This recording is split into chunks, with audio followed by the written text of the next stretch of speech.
Hanging in there, huh? Okay, I'd like to call this meeting to order. This is Tuesday, January 14th. This is the Village Board meeting. If we'd all stand, we'll have Trustee Swees lead us in the Pledge of Allegiance.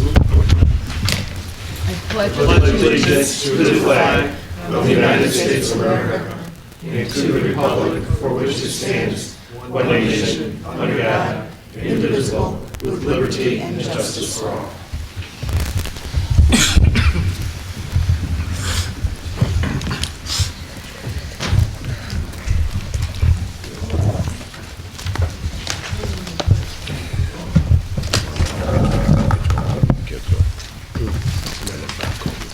Madam Clerk, please call the roll. Trustee Costa? Present. Trustee DeVivo? Present. Trustee Kajanis? Present. Trustee Sabo? Present. Trustee Sweet? Present. Trustee Yukich? Present. Mayor Daley? Present. Are there any amendments to the agenda? Yes, I have an amendment. Okay, Trustee Sabo, what would that be? To amendment workshop item J2, to add to number 2, discussion of video gaming. So it would read update on village attorney's review and rewrite of the village liquor ordinance and description of it and discussion of video gaming. Does anybody have a problem with that? No. No. Okay, we'll just add update on village attorney review and rewrite of the village liquor ordinance / video gaming. Do I need a motion on that, or? No. Okay. All right, so we'll just add that to the agenda then. Moving on, this would be approval of the minutes. Is there a motion to approve the minutes of October 22nd, 2013? So moved. First by Trustee DeVivo, Second. second by Trustee Yukich. Any discussion? All in favor say aye. Aye. All opposed say nay. Motion carries. Is there a motion to approve the minutes of December 23rd, 2013? So moved. First by Trustee Costa, I second. second by Trustee Swees. Is there any discussion? All in favor say aye. Aye. All opposed say nay. Motion carries. Okay, this would be under appointments, F. Is there a motion to approve the appointment of Laura Ewer to the Village of Homer Glen's Public Services and Safety Committee? So moved. First by Trustee Yukich, Second. second by Trustee Costa. Is there any discussion? Okay, all in favor, Madam Clerk, please call the roll. Trustee Costa? Aye. Trustee DeVivo? Aye. Trustee Kajanis? Aye. Trustee Sabo? Aye. Trustee Sweet? Aye. Trustee Yukich? Aye. Motion carries. Congratulations, Laura. This would be F2. Is there a motion to approve the appointment of Trustee Yukich as President Mayor Pro Temp? It is understood that this appointment is for 1 year. So moved. First by Trustee Costa. Second. Second by Trustee Kajanis. Is there any discussion? Madam Clerk, please call the roll. Trustee DeVivo? Aye. Trustee Kajanis? Aye. Trustee Sabo? Aye. Trustee Sweet? Aye. Trustee Yukich? Aye. Trustee Costa? Aye. Motion carries. Next portion of this meeting is reports and communications from the mayor and other officers. I'll start out. Under Will County, 143rd Street, open house public hearing scheduled for Wednesday, January 29th from 4 p.m. to 7 p.m. An open house public hearing for the 143rd Street reconstruction project from Bell Road to Lamont Road will be held on Wednesday, January 29th from 4 p.m. to 7 p.m. at Hadley Middle School. I encourage residents to attend. I have directed staff to place a public information ad in the Homer Horizon regarding the Will County open house public hearing date, time, and location. As Will County has previously communicated their plans for the 143rd Street project, do call for raised medians to be installed on 143rd in order for them to control access. The village has requested, but not yet seen, an updated set of the 143rd Street plans. The latest set of 143rd Street plans that we have in our possession are dated February 25th, 2013. We have requested an updated set of engineering plans from the county so that those plans can be reviewed again prior to the January 29th meeting. Again, I encourage all residents interested in the county plans for 143rd Street to attend this open house public hearing. Under other communities, the Village of Tinley Park approved video gaming last week, joining Homer Glen, Lamont, Lockport, Manuka, Mokina, New Lenox, Romeoville, and so many other towns that now will allow existing and new businesses who meet state requirements to offer residents video gaming amusements. In Homer Glen, I believe Mullet's, Nick's Barbecue, and Pelican Harry's have machines already in place. I know that Dottie's Cafe has also begun their interior space construction project. Under business-friendly legislative actions 2011, 2012, 2013, I have with me this evening a list of all the business-friendly legislative actions that have taken place by the Village Board in 2011, 2012, and 2013. There are approximately 50. The list is impressive. I've asked staff to place the list in our village website. This is only the list of legislative actions taken to support economic development. The list of all other supportive economic development actions would be too numerous to count as they occur on a regular basis. We are working every day to make Homer Glen business-friendly so we can help achieve tax-based diversification in our community. Under Recon, as I've noted, the Village of Homer Glen is focused on economic development and will continue to do so during 2014. One of the opportunities that will allow us to reach a variety of retailers in the annual Global Real Estate Convention that is also known as Recon. The village manager, economic development director, and I will once again be traveling to Las Vegas this May for the 2014 Recon Convention. This Global Real Estate Convention offers 3 days of deal making with 1,000 exhibitors. It's the perfect opportunity for staff and I to market the Village of Homer Glen to commercial businesses. I'm looking forward to meeting with major brands interested in leasing space in our community. Under special village board meeting, one of the action items on tonight's board agenda is a motion to approve a special meeting of the village board for the purpose of discussing the proposed lighting for 159th Street with representatives from IDOT. If the board approves the special meeting, then it will be held here in the boardroom on Tuesday, January 21st at 9 a.m. The public is also welcome to attend. Under the Woodbine property purchase, at a special meeting on Monday, December 23rd, the village board members voted unanimously to support the purchase of the Woodbine Golf Course and existing clubhouse buildings located on 151st Street. As I have stated in the past, I appreciate the village board's support of this important acquisition. The village board has been discussing this acquisition for quite some time. Because the purchase involved land acquisitions, those decisions have occurred in private as allowed by law. It is important to know that the village did not rush into this purchase decision. However, we were trying to complete the purchase before the end of the calendar year, hence the special board meeting on December 23rd, at which time the board unanimously approved the purchase. For $3.3 million, the Village of Homer Glen purchased over 100 acres of land. The clubhouse, banquet facility, and other building facilities that currently encompass the Woodbine Golf Course.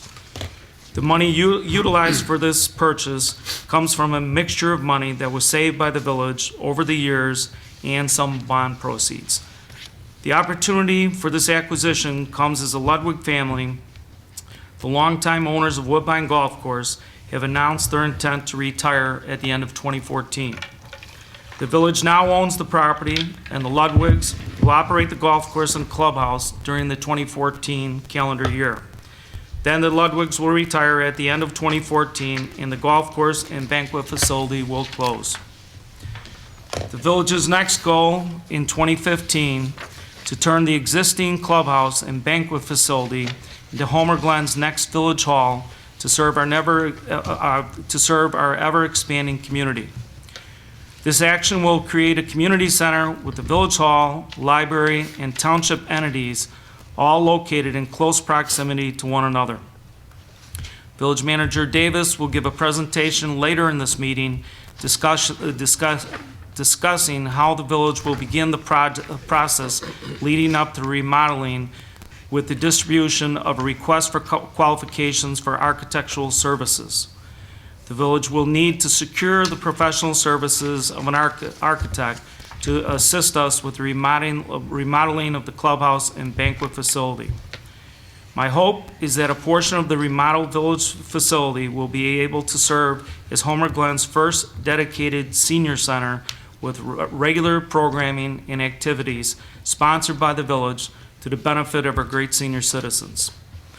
Next, the village will establish a public process to turn the existing golf course land into an outstanding community park with new ball fields, trails, and multiple other recreational uses centrally located in Homer Glen.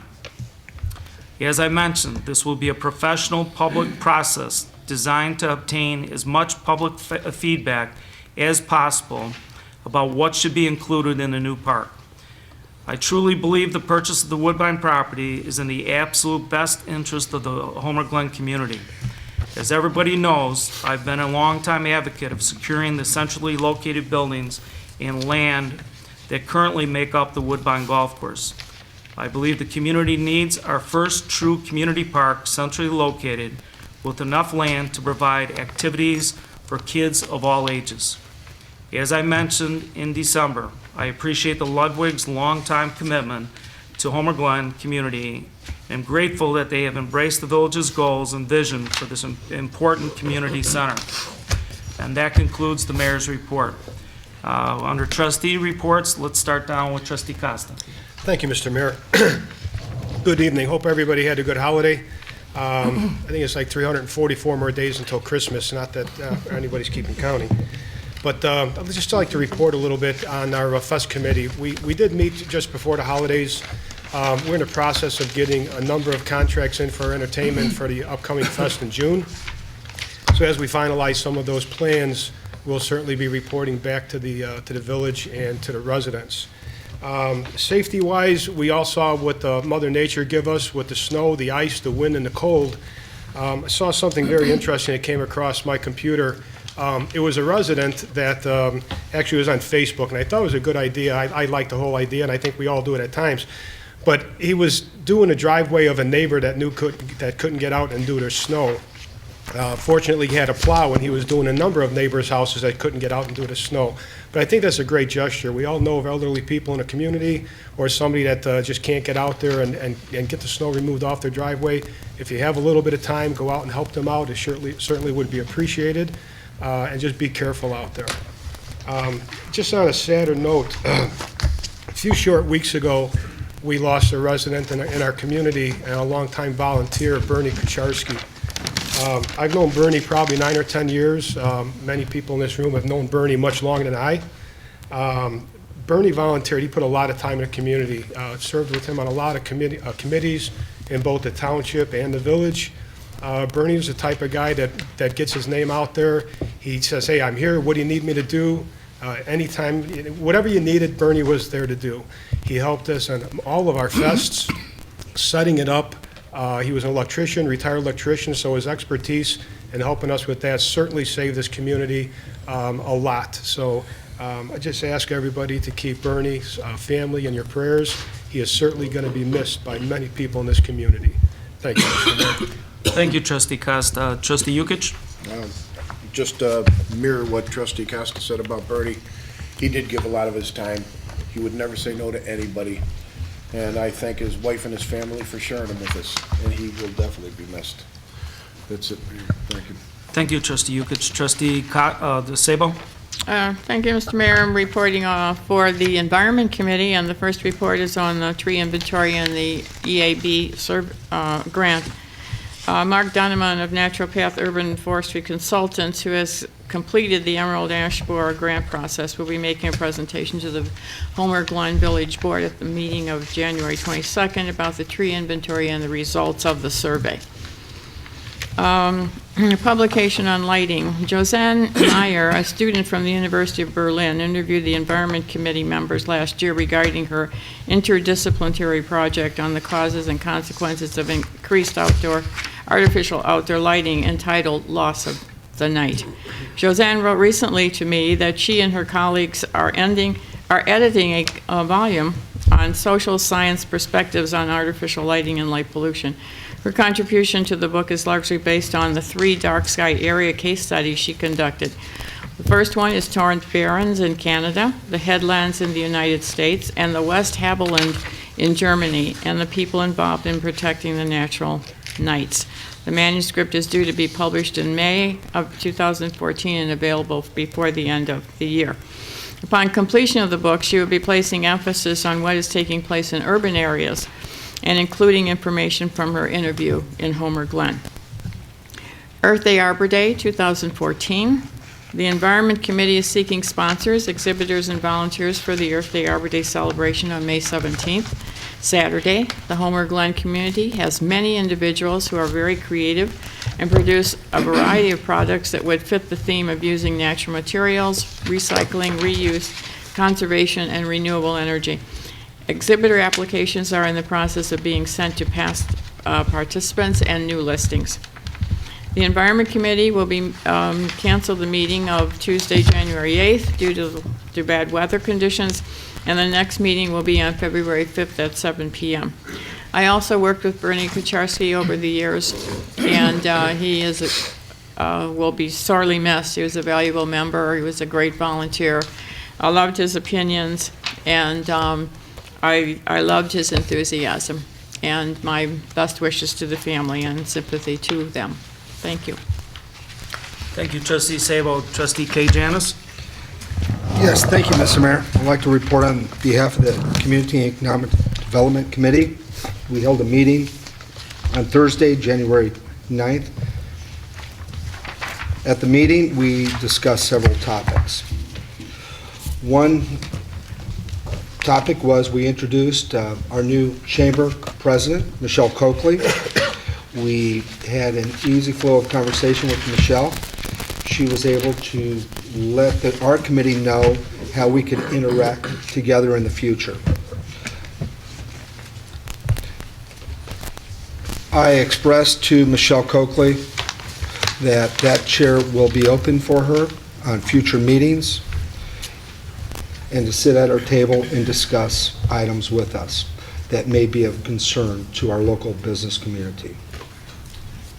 She discussed about opportunities and events such as the Chamber Expo, Golf Outing, and also their increase of membership that they've had this last year of approximately 10%.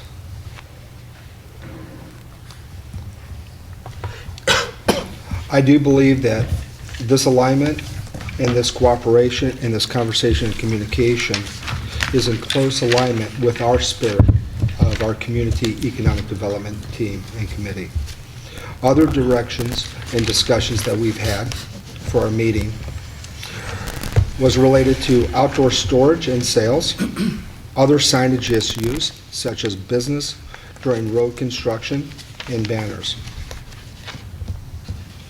Our director, Janie Patch, also discussed about branding that we have taken underway with brainstorming sessions. She is hoping to update us in the near future on her findings of fact with the commercial prime commercial corridors and the website design. She also shared with us, which was quite impressive, and as years get away from us, the list, as the mayor spoke about, the impressive list of business-friendly initiatives that our committee and this board have taken for our community. It's just not the business community, but everyone as a whole, from all our residents, share in that success.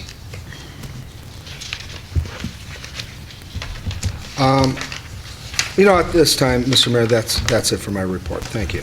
Okay, thank you, Trustee Kate Janice. Trustee Suisse? Thank you, Mr. Mayor. Reporting for the Homer Harvest Days Committee, this year's event is planned for September 6th and 7th. Save the date postcards should be going out this week to our past participants, along with a thank you for their support.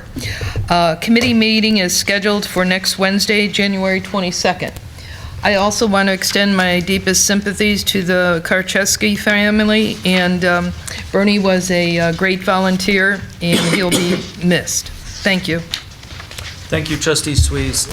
Trustee DeVivo? Thank you, Mayor. I also want to make a comment about Bernie. We all knew him, and I imagine quite well. He was on my Parks and Recreation Committee for quite a while, and his information that he would bring to the committee, he would do research, his suggestions, he offered a lot of good suggestions to the committee, and we definitely will miss him. And my sympathies to the family. That's all, Mayor. Thank you, Trustee DeVivo. I'd also like to say that Bernie did a lot for this community. He didn't ask a lot. He didn't overstate his position on anything. Once we decided what direction we were going to go, he was a big supporter and a big back in making it happen. I mean, all you had to do is look out there, you'd see him doing everything under the sun. So Bernie will definitely be missed. Condolences to his family. With that being said, is there a treasurer's report? No, Mayor, there's no treasurer's report. Is there a clerk's report? No report, Mr. Mayor. Does the village attorney have a report? I do not. Okay, are there any task force chairpersons that would have a report? Okay, are there any public safety officials? All right. How about the village manager? Thank you, Mayor. Just a couple quick things. First of all, as I mentioned at the last meeting, Erin Vennard, who sits here to my right, is now a certified planner. She took her test and passed it, and we're very proud of her. She actually received her official notification just this week, so now she gets to put the initials after her name, and we're real proud of all the effort she's put in and the professionalism she's shown with that. Congratulations, Erin. Congratulations. Absolutely. And if you get a chance to see Scott Chance from our building department, he recently took advantage of a state of Illinois program that allowed him to receive some training in energy code enforcement.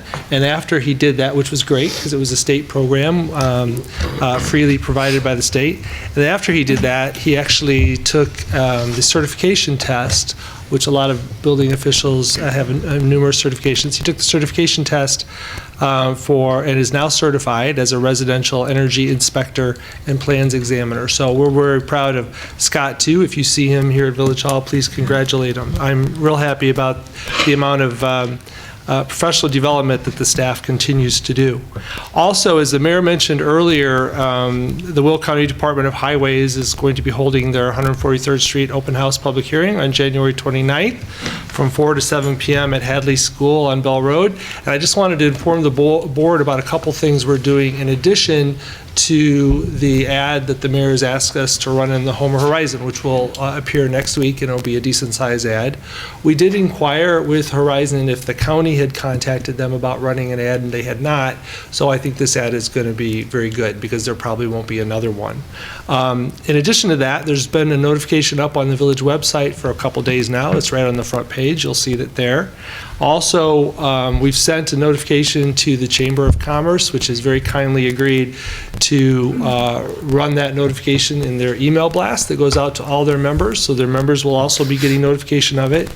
In addition, Economic Development Director Patch is going to personally deliver, hand those down if you could, Trustee DeVivo, personally deliver these notifications to all the businesses that are on 143rd Street west of Bell Road. So they'll be getting those notifications from Janie. Also, we're going to talk to the fire district and see if maybe they can't help us in putting a notification up on their sign that exists on 143rd Street. So I just wanted to kind of summarize a little bit for the board and the public to hear all the different ways that the village is trying to get the word out about this public meeting so that the public can attend and make their views known to the county. So thank you, Mayor. Thank you. Okay, that concludes reports and communications from the mayor and other officers. The next portion of this meeting is public comment. Thanks, Joe. Okay, we have one of our representatives here, Mike for Glen. County board member, resident of Homer Glen. Yes, Mike Brzalone, County Board, 13618 South Kickapoo Trail. I wanted to come and speak about 143rd Street too and let you know what Steve and I have been doing on the county side. There is updated drawings. I don't think they've updated anything to our favor yet.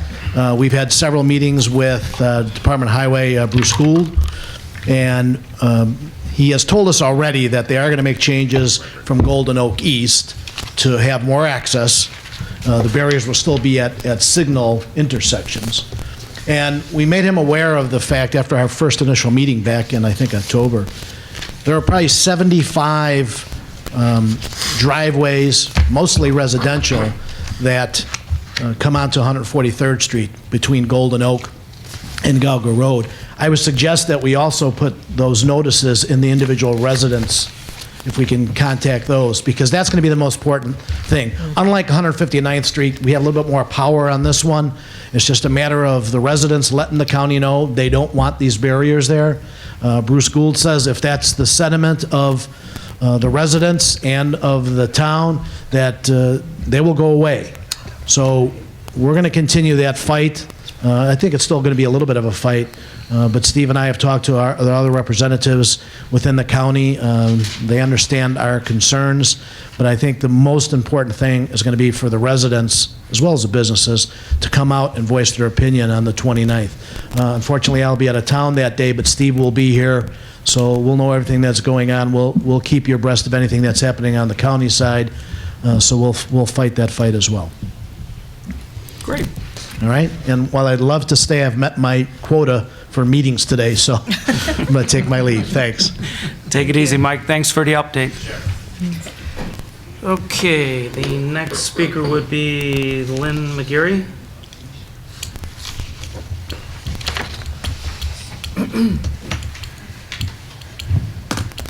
Raising my promise here.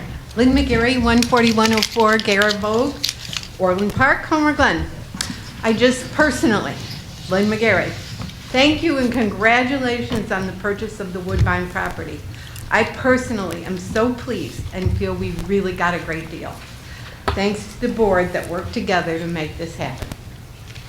And now, Lynn McGarry from the Chamber of Commerce personally invites you to, and everyone in the community, to our first ever Valentine's celebration with dinner on February 12th at 5 o'clock at our own Taza restaurant. I hope I see you all.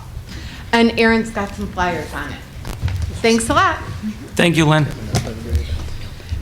Okay, and the next speaker, somebody we see every time, John Coy.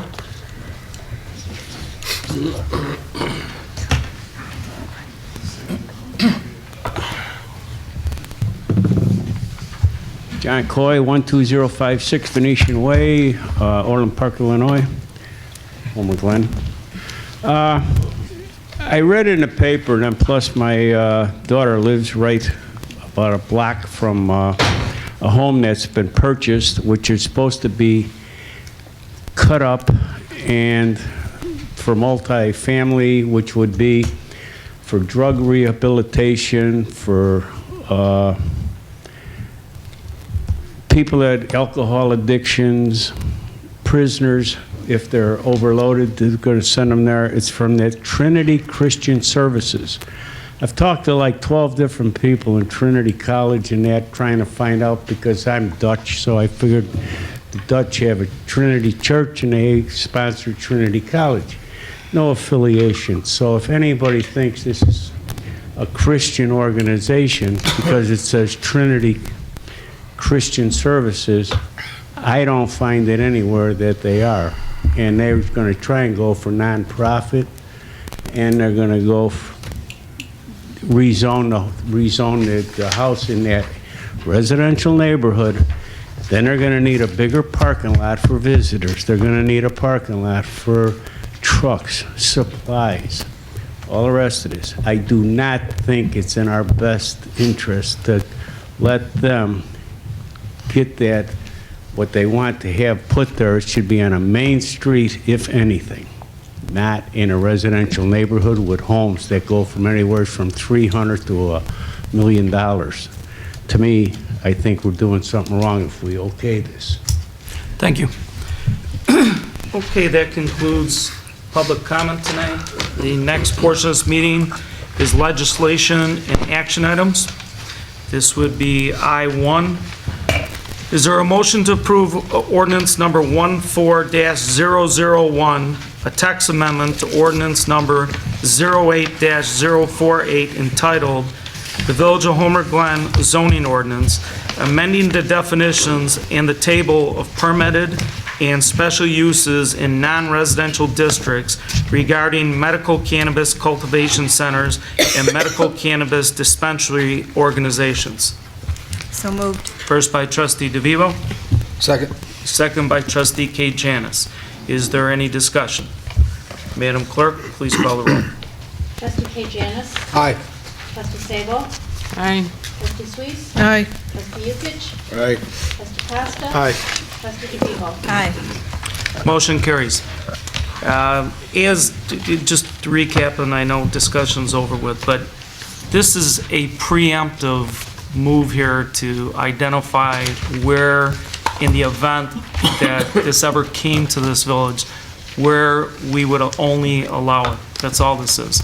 There are no applications that have come in for cannabis, no for dispensaries, no application has been for a dispensary or a growing facility or anything like that. This is specifically just saying if that happened, where it would go. That's all it is. Okay, we would be on to I-2.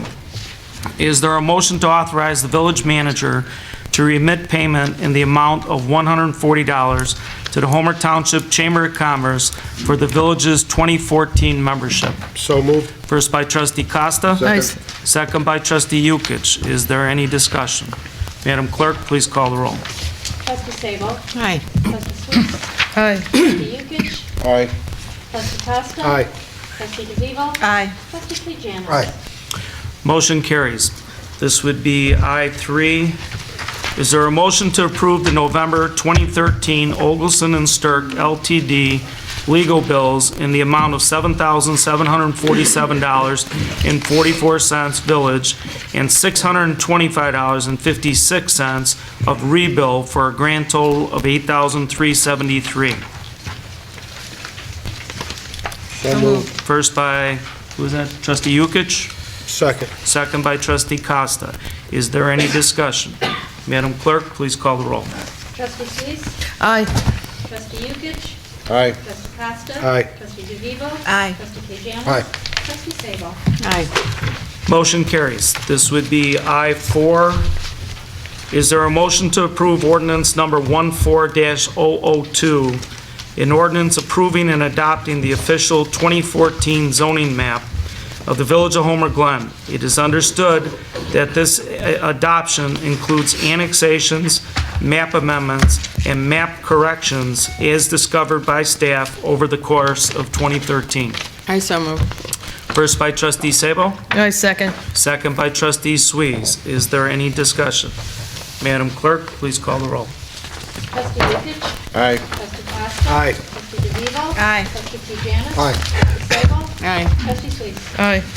Motion carries. This would be I-5. Is there a motion to approve the Hazel Levine Professional Consulting Services invoice for November 2013 in the amount of $10,076.51? I so move. First by trustee Sabo, Second. second by trustee DeVivo. Is there any discussion? Yes.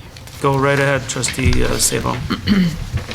On page 2 of 3, no, excuse me, On page 2 of 3, we're being charged for them redoing some recommendations. My feeling is some of those recommendations should have been done so that we didn't need to recommend that they put certain things in. I think that was part of the intention of the study. My question on page 3, the second item is sub-consultant AMEC Environment and Infrastructure, Inc. for $6,324.78, and I would just like to have that item explained. Okay, we're on what page here? I'm on page 3 of 3 of 3? 3 of 3 of the House of Levine invoice. Okay. Would the village manager like to address that? Sure.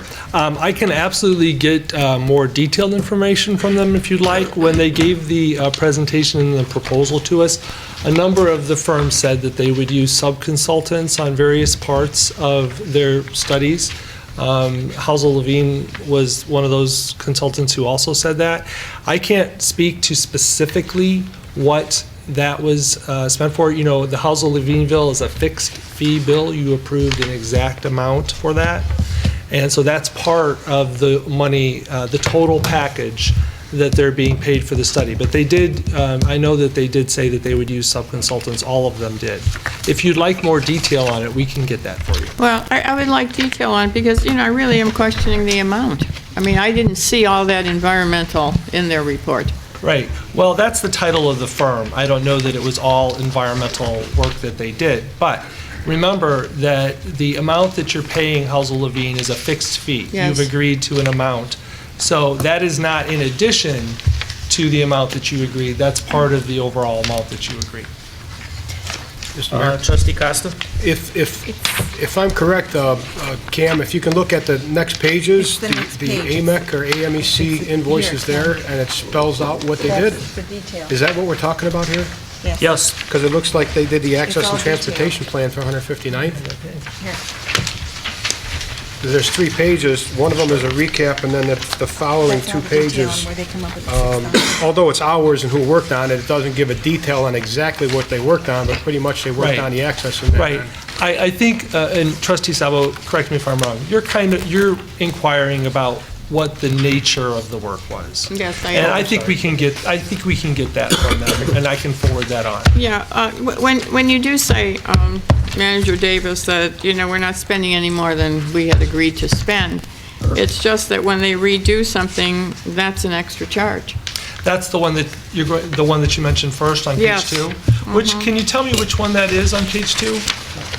Well, Maybe count down from the top? okay, let's see. Counting from the bottom, Okay. the first one at the bottom. The pictures weren't quite right as examples, we all knew that. And the illustrations, streetscapes, that's the second one from the bottom. The third one is finishing all illustration revisions. Going 1, 2, 3, 4, fifth one from the bottom, document formatting, reproduction, replaced photos of non-conforming lighting and signage. Signage was not right. That's, you know, we're paying for things that we have asked them to correct. So does that mean the bill's going to be higher? Well, no, the bill will not be higher. This is part of their fixed fee. And in some instances, I think the lighting aside, I think that they had lighting fixtures in the plan shown that we would not want to show because they didn't comply. But in terms of other things, we had them change out some streetscape stuff, we had them change out some signage stuff. There were really requests from staff and I think some others to look at some of the pictures and redo them, make them more local, because they had used some stock footage. So it's not going to be in addition to the fixed fee. They're just trying to itemize out all the individual charges that will lead to the fixed fee. Right, it was a good part on staff to recommend that they use local ideas instead of stock Right. items. Right. A lot of these Make studies. it our plan? Yeah, a lot of these studies over the course of my career, these firms tend to use a lot of stock footage. And we asked them to use more local footage, and they did that. So I think it's appropriate that they have it in here, but it won't exceed the fixed fee. Okay, good, thanks. Yep. Okay. Any other questions? No. All right. Madam Clerk, please call the roll. Trustee Costa? Aye. Trustee DeVivo? Aye. Trustee Pajanis? Aye. Trustee Sabo? Aye. Trustee Stevens? Aye. Trustee Yukich? Aye. Motion carries. This would be I-6. Is there a motion to approve the village's contribution of $7,806.21 for the cost of the 2013 Homer Harvest Days Festival? It is understood that the $7,806.21 in expenses for the festival did not exceed the $10,000 in expenses budgeted by the Village of Homer Harvest Days. So moved. First by Trustee Costa, I second. second by, that was Trustee Sweez. Is there any discussion? Madam Clerk, please call the roll. Trustee DeVivo? Aye. Trustee Pajanis? Aye. Trustee Sabo? Aye. Trustee Sweez? Aye. Trustee Yukich? Aye. Trustee Costa? Aye. Motion carries. This would be I-7. Is there a motion to approve a special village board meeting for Tuesday, January 21st at 9:30 a.m. to discuss 159th Street lighting with the representatives from IDOT? So moved. First Second. by, that was Trustee Yukich, second by Trustee Sabo. Is there any discussion? I have a question. Sure. Are the representatives from IDOT, are they able to make a decision, or are we talking to someone who's got to go back to somebody else to talk about it? That, I really can't answer. Mayor, for I you, could George. probably answer that question for you. Go right ahead. These are people that are actually involved in the design of 159th Street. So they're high up people in, out of District 2. I don't know specifically who's going to be here, but there's a group of them, and I've talked to a number of them, and I think that they'll be able to answer, I have confidence that they'll be able to answer any questions that the board has. Yeah, the only reason I ask is, you know, we went downstate to talk to them about the road and the median, and it did us absolutely no good. It was worse than talking to a wall. It talked back. Right. So I would like to see if you could find out if someone can, if they can make a decision. Well, lighting is different than the medians. Lighting, what we're really going to be asking them is to explain what they use, if they're willing to make exceptions to what they typically use, how they design an intersection, how many lights go up. It's a little bit different than the median situation. Right. So I think any questions that you have about lighting, you're going to be able to get answers from the people that are showing up. I'm pretty confident about that. Okay. Yep. Trustee Costa? And Mr. Mayor, I just want to let the board know I will not be able to make that meeting. Okay. Okay. Okay. Yeah, I would imagine the people that they're sending down also have higher ups that any type of recommendations. I would carefully say that they're not just going to say, oh, you can do this, you can do that. You know, they're gonna take back what you're going to recommend. They're going to digest it, look at their plans, and it'll be a discussion. And then they'll say no. And then we'll hear back from them. Well, I hope they don't say no. That's the purpose of the meeting. I know. Okay, any further discussion? Madam Clerk, please call the roll. Trustee Pajanis? Aye. Trustee Sabo? Aye. Trustee Sweez? Aye. Trustee Yukich? Aye. Trustee Costa? Aye. Trustee DeVivo? Aye. Okay, motion carries. The next portion of this meeting, that concludes legislation and action items. Next portion of this meeting is a workshop. This is a presentation on draft request for qualification documents for architectural services related to the remodeling of the current Woodbine Golf Course Clubhouse and Banquet Facility. Village Manager Davis will begin the presentation. Thank you, Mayor. I'm going to hand out a couple things here to you, and then I'll get going.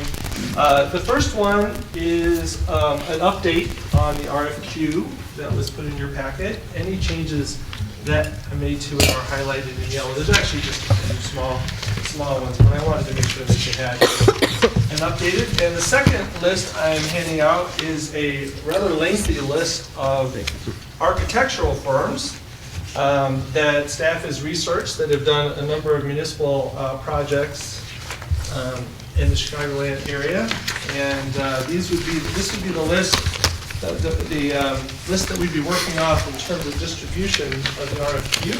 And then, of course, there's always other firms that inquire, and we make sure to give them an RFQ too. So that's what I just handed out.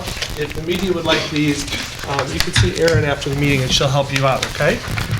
All right, so I'll try to go through this pretty quickly. For the public's benefit, one of the things that we have to get started on pretty quickly is we have to secure the services of an architect to help us turn this beautiful new building that we've purchased into a village hall, so that we can exit this space that we currently rent and have for a number of years. And the process of selecting an architect can take several months, which this process will.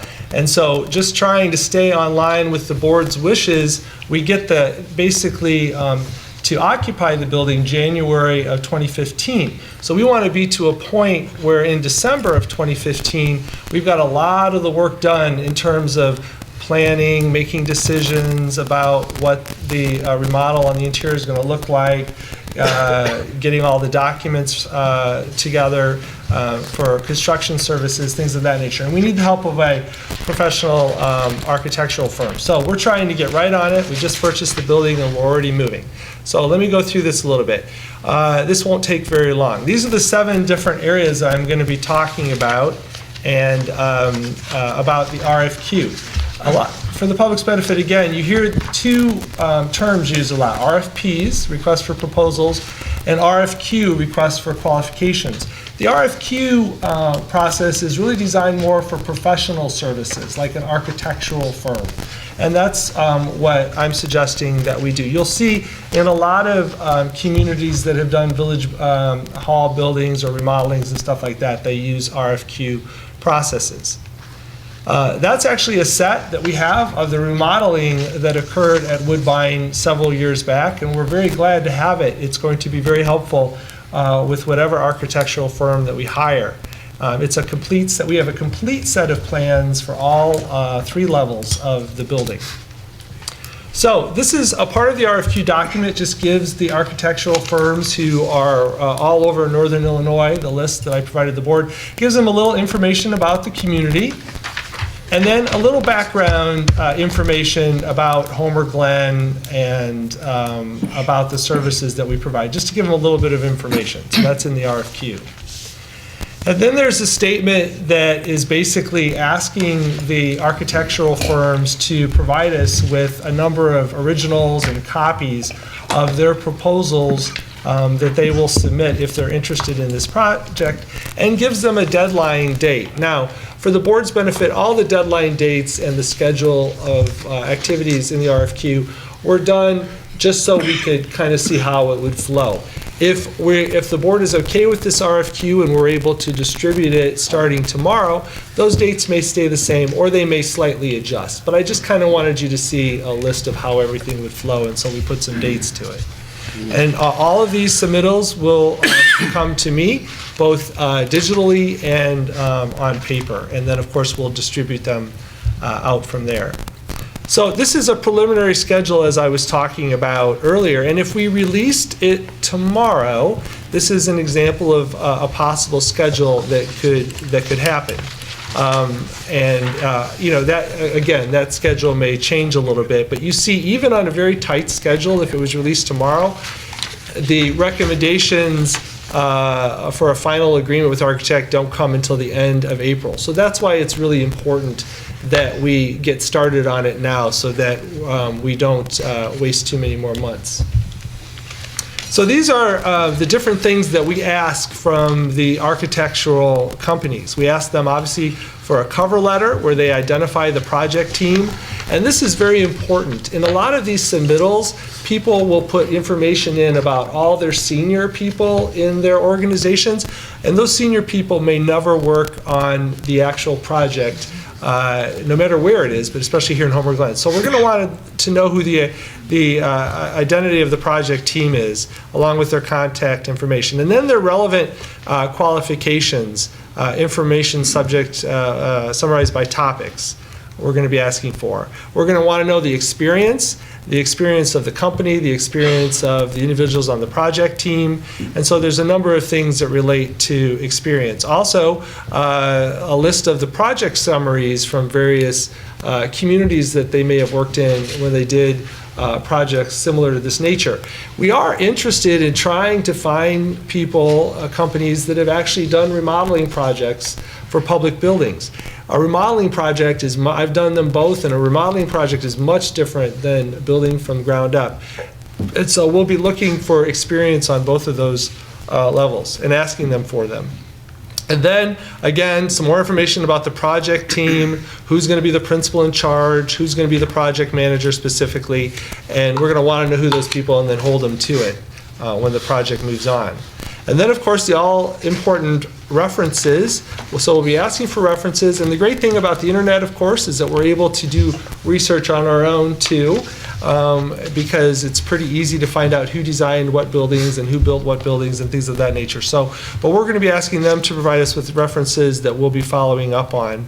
And then optionally, which they almost all do anyway, provide the village with some innovative or unique aspects of past renovation projects that they have done in other projects that they've been involved in. And then, of course, they always provide firm brochures, but we want to ask for those. And then the next thing is really the selection and award process. This process has it set up so that the mayor appoints a committee, a small committee that will, and I'll be staffing that will be interviewing. Let's say you get 15 proposals in. You pick a smaller group, like maybe 7, 8, and you interview all those 7 and 8, similar to other things that we've done with parks and things of that nature. This committee does that. Maybe the committee goes out and looks at projects that some of them have done. And the committee then ultimately recommends 2 or 3 firms that come and give a presentation in front of the village board. And because the village board obviously will ultimately make the decision about who's hired. And so this talks a little bit about that, because the firms that are putting together RFQs need to know what the process is going to be, and this is a pretty standard process. And then there's a list of selection criteria which are really common in architectural projects. And these are the things that both the subcommittee, the smaller committee, and the village board should use. These are criteria that the village board should use when we're deciding which firm will work best with us. And so we're listing them out. In some RFQs, communities will weight them. They'll say, okay, number 1 is 10%, number 2 is 20%. I chose not to weight them. I just listed them so that everybody was kind of on the same page in terms of what the selection criteria would be. And the board, I know, has had those in their packet and saw them again tonight, so I won't go through each of them. There's another copy of another floor of the project, and then there's the questions. I have done a number of these projects over my career, so I'm real familiar with this process. That's one of the reasons I was able to pull this together so quickly. But the main reason I know the mayor had talked to me, and just my own experience, is that it takes a while to do this, and so the longer we take with getting the RFQ out, the more time we'll be wasting in terms of the real work that needs to be done after the selection takes place. So any questions that I could answer for anybody about this? I think it's self-explanatory here that we need to, move to a qualification level here. None of us, I know many of us have different degrees of building experience, but this is going to be here for the residents of Homer Glen, and it needs to be done correctly. The firms that are noticed on the sheet of paper you have are all qualified firms. They'll come forward. They'll explain to us, what they can and can't, what they can do for, their experience. And I think it'll be a fun project, and at the end of the day, we'll get it right, and we'll go from there. Does anybody have any questions from Cam? This is strictly an RFQ. It's, Mayor, there is one other thing I neglected to mention, just 1 minute if I could. In the process, the schedule for the architectural firms. One of the items that's in there is an actual tour of the facility. So we're still working with Woodbine to figure out what that date is, which is why I don't think there's a specific date in there. I may have thrown one in just for place setter, but and the importance of that is obviously we want all the architectural firms that are interested in applying to have the opportunity to walk through the facility from top to bottom. So we appreciate the Ludwig's cooperation with that. And then let's see, what was the other thing I was going to mention? Oh, there will be a public notice about this. There will be an advertisement in the newspaper, which is the reason why I know there will be additional firms that request. We just wanted to be proactive and make sure and send it out to all the firms that we're familiar with that have done work on government buildings, but it will go out to the entities that redistribute it out to architectural firms, and so we know that there will be a lot more than just the ones that I gave you tonight. So, thank you, Mayor. And to just finish up, unless somebody has a question for Cam, one of the parties that I will have to be working with is the Sheriff's Department with Mark as to, what their needs will be as being part of this building. So Mark will be part of this process. Does anybody have any questions for the village manager? Trustee Yukich? I don't know if it's so much for the village manager, and I know this is on RFQ, but there's still a couple of things that I feel that this board should be discussing before we start putting the cart before the horse. We haven't decided really what we're going to do with this yet, so how are we going to tell a consulting firm or an architectural firm what we would like? We haven't had any input yet from the village, which I would like that put in before we have something done. And there's other options on some of this stuff because, see, we've never talked about the options. I've seen in the paper that, the mayor, that you've said so far, we're going to do a senior community center, that we're going to need a park department. All I want to do is, before any of this stuff does get decided, that we have an opportunity to talk as a board to see which direction this is going. Right. Because ultimately, we are going to be the ones that are going to be voting for this, and I would like to make sure that all the residents are comfortable with it. Right. With that being said, we said that the Ludwig's could stay open for a year, and the way it works out is they have a 2-year contract left on their proposal for the golf course. They pay $125,000 for the years that they're here. So the way it was going to work out is 2014 they would pay $125,000. Then 2015 we would take the contract away from them. They would lose $125,000, so we would have to pay them back. So it's pretty much a wash for 2 years of $250,000. With all this being done and processed the way it's going to be, it's going to take a long time to do it. So my thinking is pretty simple. Rather than closing down a golf course after 1 year with the Ludwigs, and this is just discussion because we haven't had an opportunity to do this yet, let them stay there for the 2 years. It means we don't have to hire anyone to cut the grass. We don't have to worry about anything there. We end up getting $250,000 out of it instead of being a wash. It also gives us time to be able to, after the first year, no more banquets for them if you want to stay open, but it gives us time to be able to do something inside the building to where we could build out just our village hall, let him keep his area up in the front where he'd still have his selling his clothes, clubs, his pro shop. He'd still have his bar. He'd still have a restaurant to cook in. I mean, there's so many things that we do need to know about this before we jump into the fire. So I'm thinking that, it says here that we're supposed to have a committee on this. I think that what we should do is, us as a board should be able to sit down first, discuss how this is going to work, so we're all on the same page, because right now I don't believe that we are all on the same page, and I know we're all looking for what's best for the village, but it should be discussed before we start jumping in and spend a lot of money for something we don't know what we want to do yet. Well, that is the purpose of what we're talking about here, is that we have, as you can see, this building here, we have certain needs that this building had to be designed for a full-time staff of 11, for a substation for a police department, and what we're doing at this point is we're looking towards architectural firms to come forward and explain to them what our needs are and what we see is going to be the future staffing of this property. The fact is that I didn't quite follow where you said the $250,000. it's all a wash. Well, the way it's set up right now. Yeah. Yes. It's all a wash. And we can be ready within a year with discussing, finding a firm that can retrofit that building for our uses, and we can be in there in 2015. The fact is that we are paying an exorbitant amount of money being in this location, and also we are not seeing any sales tax revenue from one of the largest parcels on the street.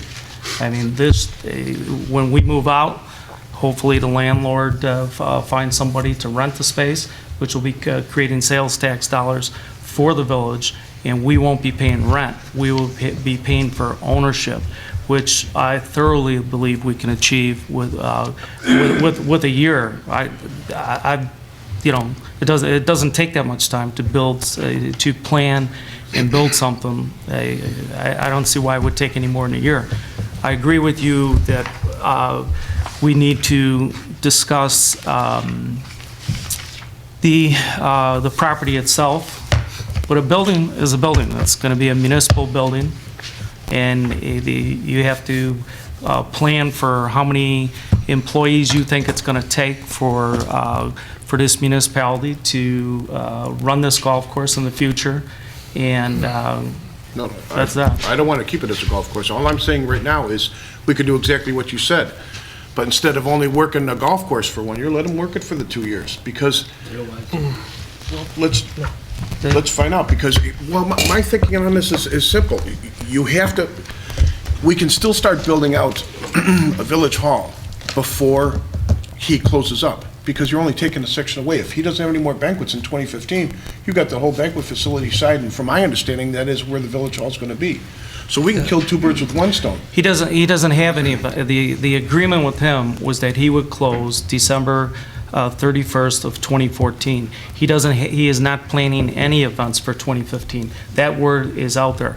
As far as my comments as to what I would like to see, I think it would be generally nice to be able to have a senior aspect to this. I think it would be nice to be able to accommodate the residents with a great park. But it has to start somewhere, George, and this is the beginning of it. It's not, you know, as Cam just mentioned to you, this is going to take, this schedule here is going to take 4 months as of right now just to select an architect. Yeah, Mayor, if I could, just because I'm so familiar with this process, because I've done it a couple times. Trustee Yukich, part of the process with the architects is actually, they actually go through the process that you described. They interview the village board as a group or individually to discuss what everybody would like. They talk to the staff member, they sit down with staff members, because of course we work in the municipal building every day, so the staff members have a lot of concerns and comments about their working environment.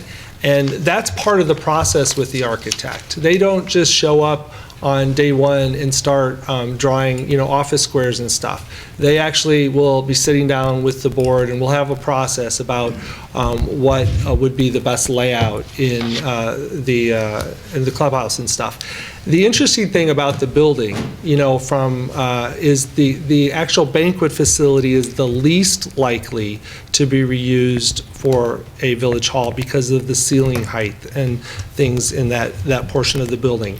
The center and east side of the building is probably most usable for a village hall remodeling, and then the great room, or whatever we end up calling it, will probably serve functions like an open public meeting room or a village boardroom like this here, because it's the biggest room in the facility.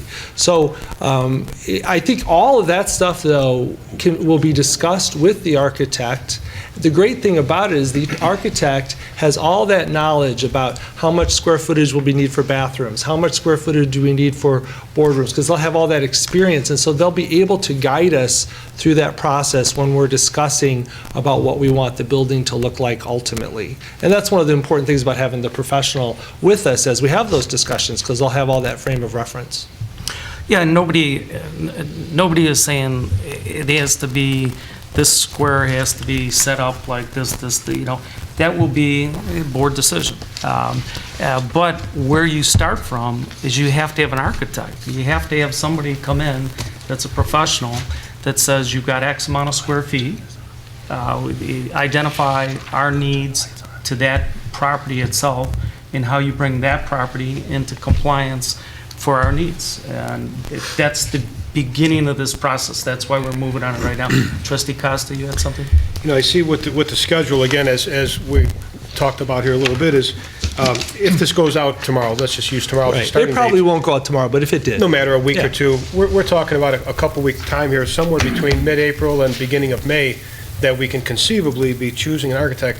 I think it gives us a good time. It gives us 4.5 months or 4 months for us to have open dialogue on what we would like to see happen with the building. So when we get an architectural firm on board, they already have some direction, rather than starting from scratch and having a meeting and saying, okay, take a sheet of paper and give me 10 things you'd like to see in your village hall. I don't want to go through that. Right. I would like to be able to come up with a consensus of us here in a board and a community and say, here's a building, here's a prints, this is what we'd like to see there. Can you fit it and how is it going to fit? Give them direction, let them hit the ground running instead of start from scratch. Trustee Costa, I think But that's we have an perfect. opportunity, we got 4 Yeah. months here, or 3 or 4 months to Right. do that. I think we could do it quite easily. I think it's a perfect example. that was the purpose of making the agreement with the Ludwigs, to let them operate it for a year to fulfill their commitments that they were bound to for 2014. This could not have happened like you blink your eyes and wiggle your nose and it just happens. This is a process. This is the beginning of the process. And this is the way all of the processes start. You take qualifications, you have discussion, the architects meet with the trustees, they go through, we did the same thing here with this building here. I remember when I first became mayor, this was not laid out the way it was originally laid out by the prior mayor. Things changed, and I think to the good. So there will be discussion. We just need to get the qualifications in of architects that we're comfortable with. We see a good resume, a good solid resume. And then you go from there as to getting them educated with the building, and you move on with what you'd like to see in that building, and then it's just a process, that's all. Just Trustee one more Yukich? thing. As for the 2 years, the Ludwigs are under contract for 2 years, and I know that they want to do it for the one, but there's still a possibility that they might want to do it for the second year. All I'm saying is we don't have anyone to cut the grass, we don't have anyone to maintain it, we haven't figured out where the money's coming for the build-out, we don't know where the money's coming from for the park district, and all I would like to do is just make sure all our ducks are in a row before we bite off more than we can chew. And that's what we're trying to do here. That's exactly what we're trying to do. That's why we have a year to sit and discuss, plan for the future. It's not next month, it's not 2 months, it's not 4 months, a year from now. Well, So I think that's ample time to get our ducks in a row and move forward. And if it doesn't appear it can be accomplished in that period of time, the offer could always be there for them to run it another year. I do not believe they want to do that. I don't believe they want to be involved in that. However, we can cross that bridge when we get to it. Is there any further, Trustee Sabo? I think the points have been made by Trustee Yukich and Trustee Costa that we want a discussion, input from the community and input from the trustees, so that we can tell whatever architectural firm has been selected, this is what we want to see. So I don't want to do that after we choose the firm and then scramble to get ideas. It has to be done before so that we present these ideas to whoever is selected. Mayor, if I could just say one thing, ahead. because I've been through this and I see a disaster happening if that would happen. You need a professional architect on your side giving you advice when you're coming up with lists from the public and from the board about what you'd like to see, because those architects will be able to tell you whether or not it's achievable or not, and what the standards are and things of that nature. So you really need an architect with you on your team when you're trying to plan the building. And planning the use of the building and what it's going to be on the inside and how it's going to be done is all things that you do with the architect, not aside from the architect. You need that professional on your side.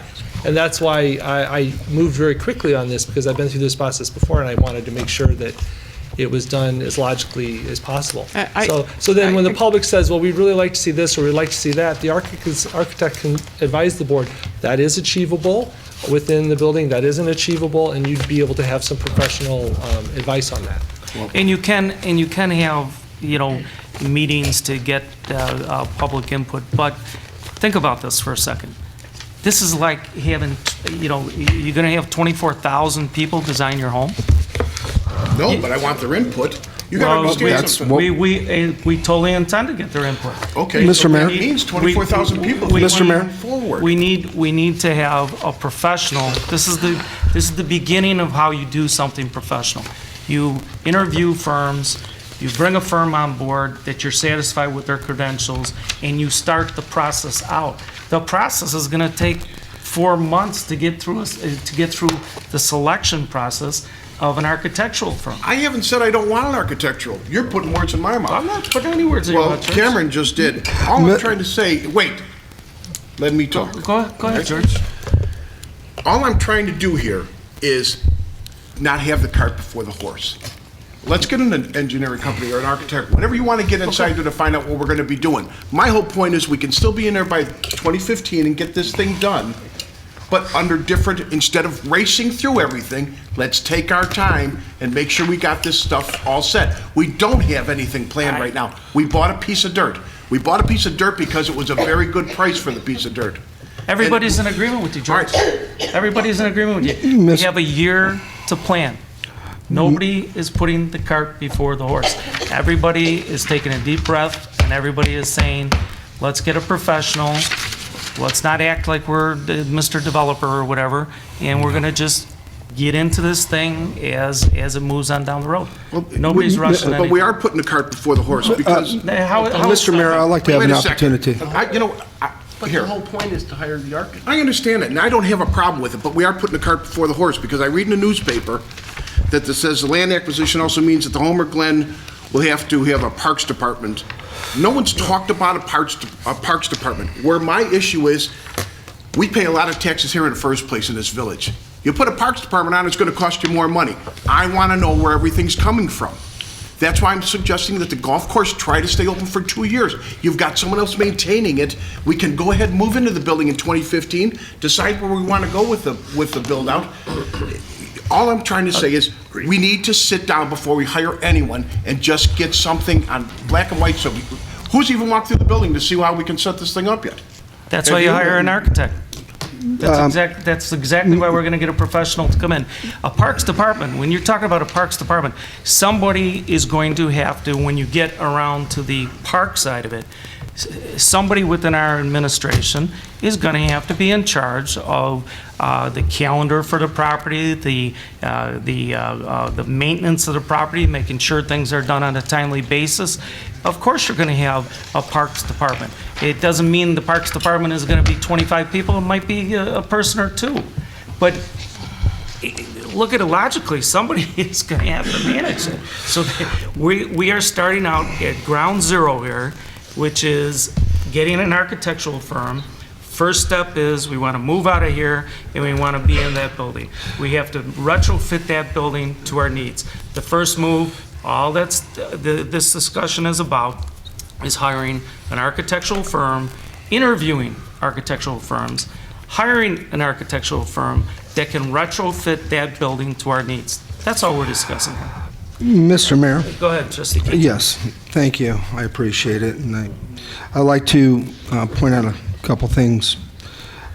Fact of the matter is, yes, we did purchase, I think we all know that, Woodbine Golf Course. It is also a fact that we are renting property here that is not our own property. That is a commercial spot.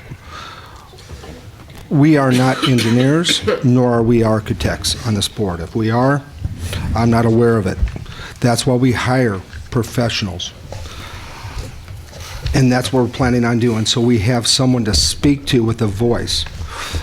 If we want to sit here and debate what we can and cannot do and not being professionals as developers, engineers, or architects, before we ever have a conversation, I think we're going down a blind alley on that.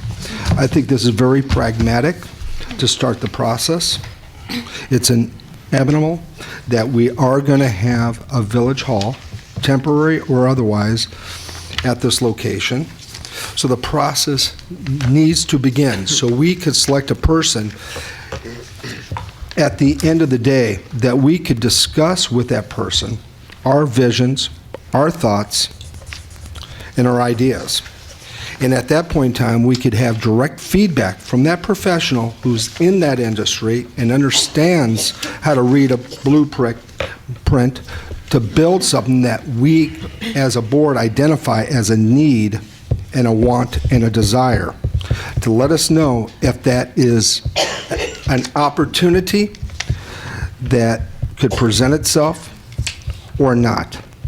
But to discuss our wants, needs, without having a conversation with this professional is just futility in its best nature. So I do support going forward on this. In the meantime, I think we're mature enough to discuss our ideas and our thoughts regarding the village hall and the property as a whole. In the meantime, so we could present our thoughts as collectively to the person or the individuals or the organization. Okay, let's... I had a comment. Okay, go ahead, Trustee Sable. I don't think there's any disagreement with going for an architect or what their abilities are. And I hope we choose one that what we like and with the that we like the end results from.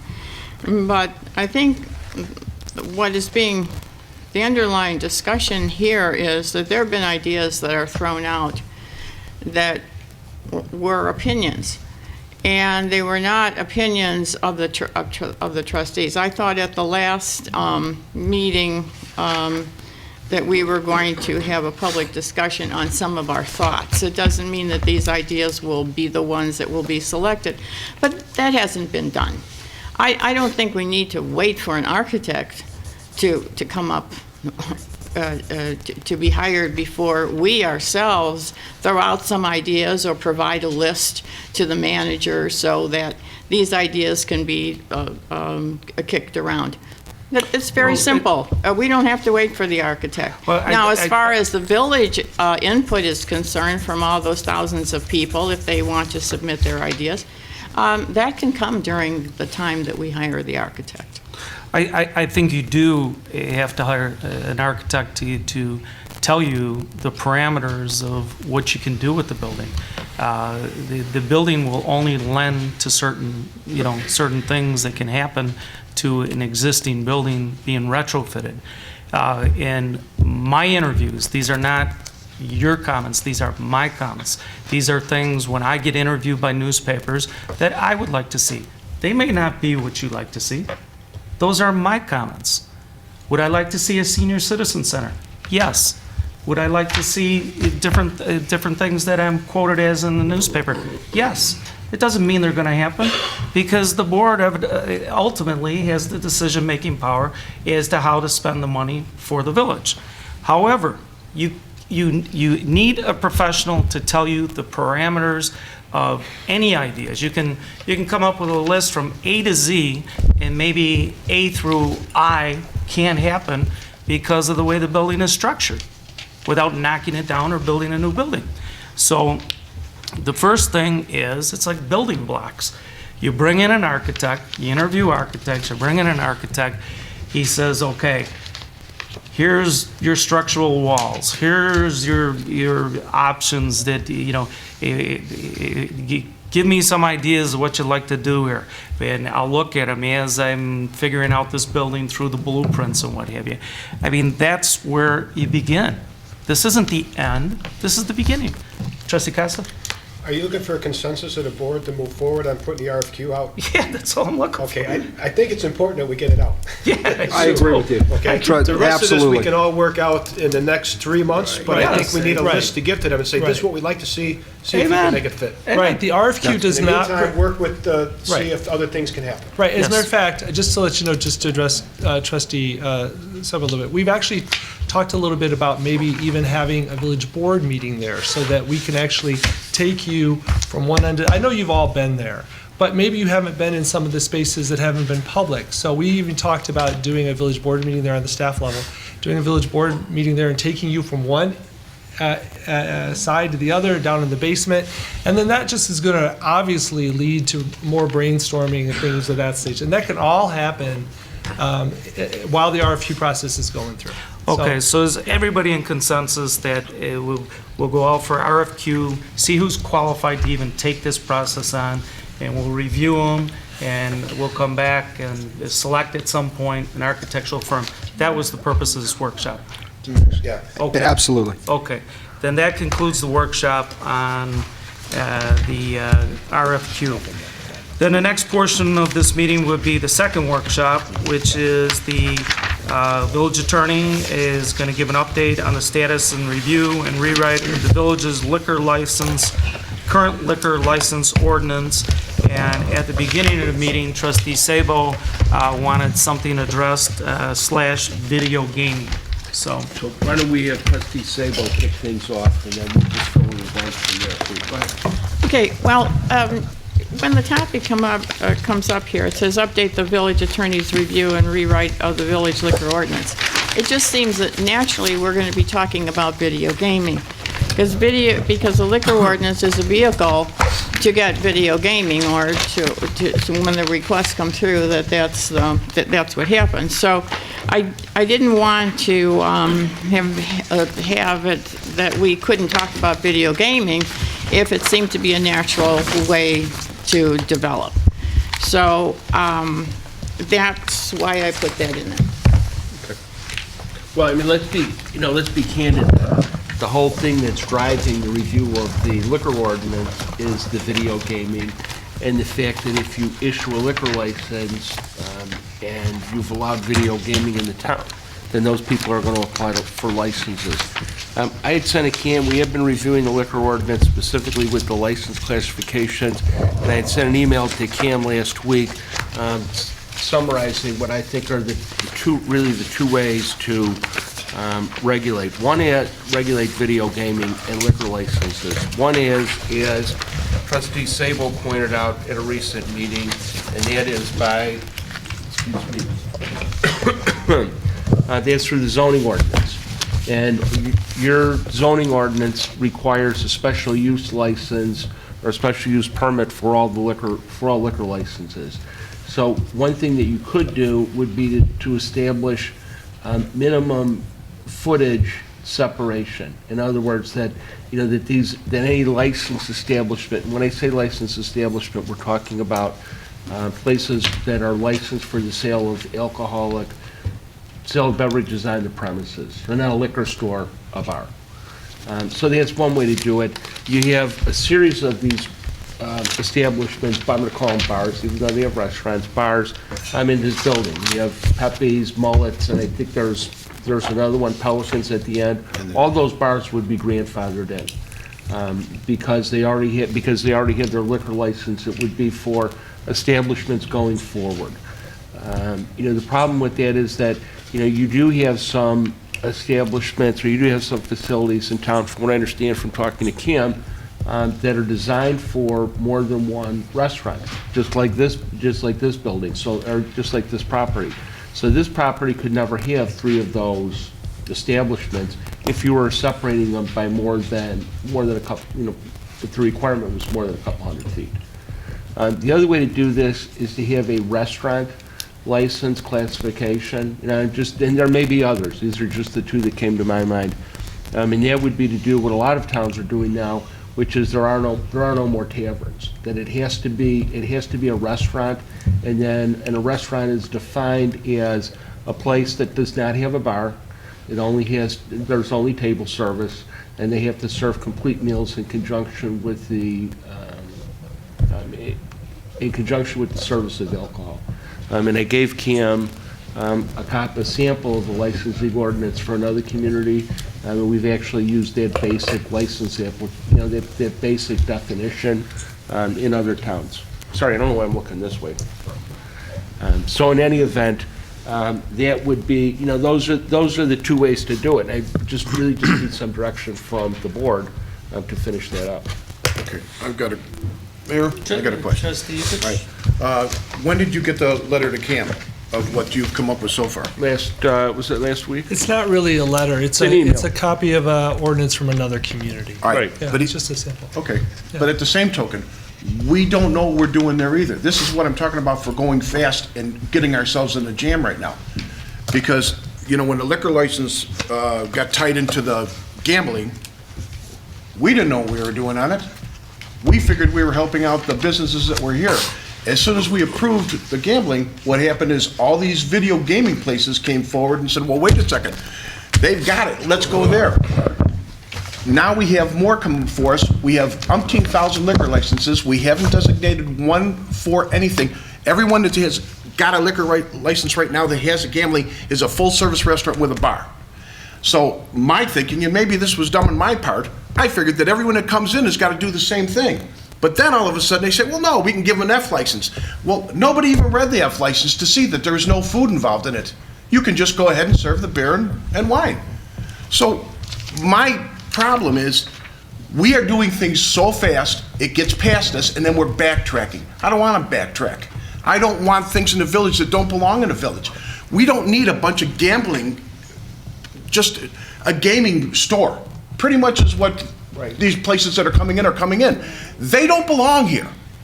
What we're trying to do right now is look at all the restaurants that have been here. Look at everyone that's been busting their rear ends for the last few years trying to make ends meet. We got an opportunity to help them out, and then all of a sudden all these guys come in and say, well, we're ready, let's go, give me an F license. I don't even care about serving beer and wine. All I want to do is get the women from 35 to 70 to come in here and gamble and lose their money. That's not what we want here. That's not what we want here at all. And that's exactly what he said. For the record. Wait, and that's not what I said. And actually, what the advice that's been given to you from the very get-go on this has been that it's entirely within your province to keep any more video gaming out of town. You simply don't issue liquor licenses. Okay. Excuse me. Okay, and that's what we said. And that's what we said from the very beginning. If you don't want to have Dottie's Cafe or any of these other entities, that's great. Don't issue a liquor license, and that's something that's completely within the discretion of the village board, because it's the village board that sets the number of liquor licenses. Okay. I didn't want to cut you off, George, but I wanted to finish the thought, because that was something that we said time and again. All right. But here's the issue, Mayor, is because we have so many liquor licenses, they should be set to one. We should have had the time to be able to sit down and figure which liquor license fits us the best, and that's who gets the business, whoever has this liquor license. But no, we've got Ks, we've got Gs, we've got Fs, we got Hs, we got Is. Every community has multiple licenses. Okay. Because one size does not fit all. And to correct you, for the public that probably will see this on television, we did not run into this. We took 1 year to look and see the social, economic impacts in other communities, 1 whole year. The only thing that the state asked for with regard to video gaming is you have to have a liquor license. Now, we do have a number of liquor licenses like every community has. The fact of the matter is we're trying to review the liquor licenses and try to consolidate some of them that aren't needed, of course, and that's what you do that. You do that over time with all kinds of ordinances. So we are working on it. The thing about it, though, is that I don't want you to get in a situation where you are blatantly discriminating against businesses coming to this town and taking open spaces that have been unoccupied for many, many years. And have you seen this list, George?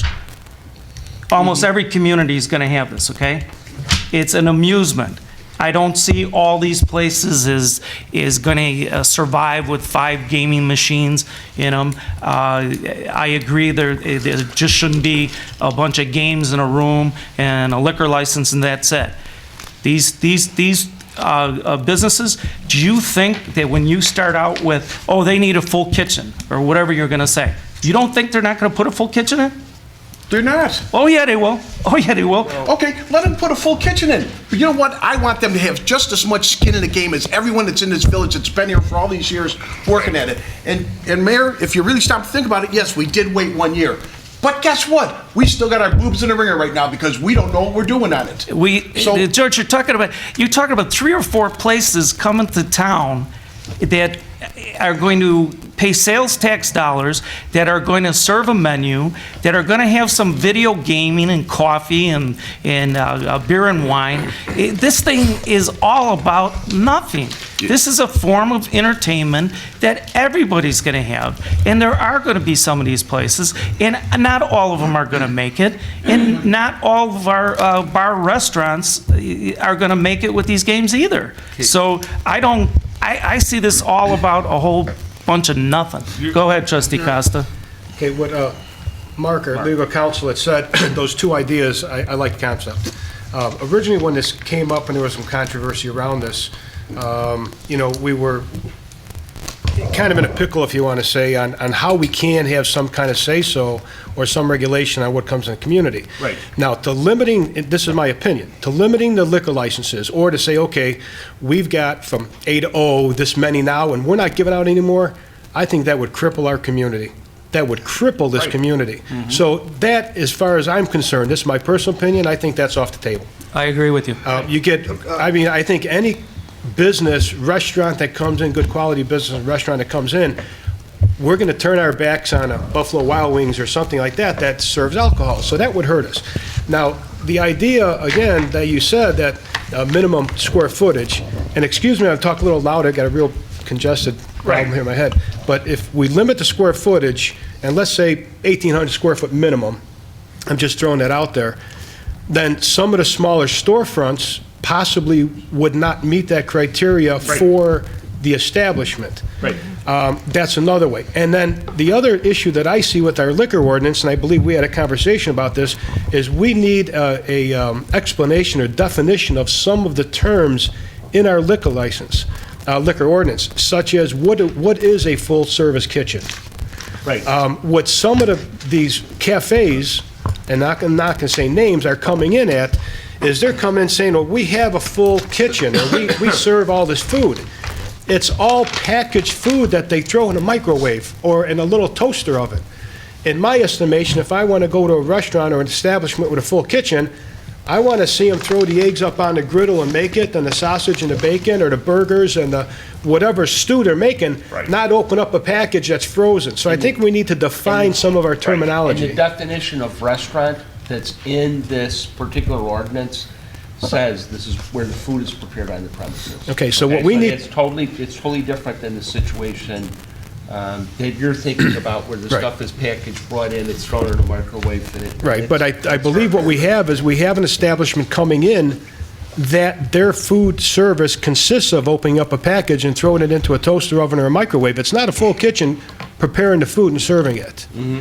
So what we need to do, and right now, they're under the A license, with the understanding that if we revisit the F license, and hopefully my terminology is correct, we revisit it and modify it, that they would relinquish the A license and take the F license. Yes, and that was on the record. And, you know, the point I've been trying to make to you about this all the time is that, and I've said, I don't think that the law is particularly well written, because it is no limitation. If they have a liquor license and you've allowed it, they can do it. And I don't think that law is well written, because it doesn't address the myriad of situations that you're trying to address here.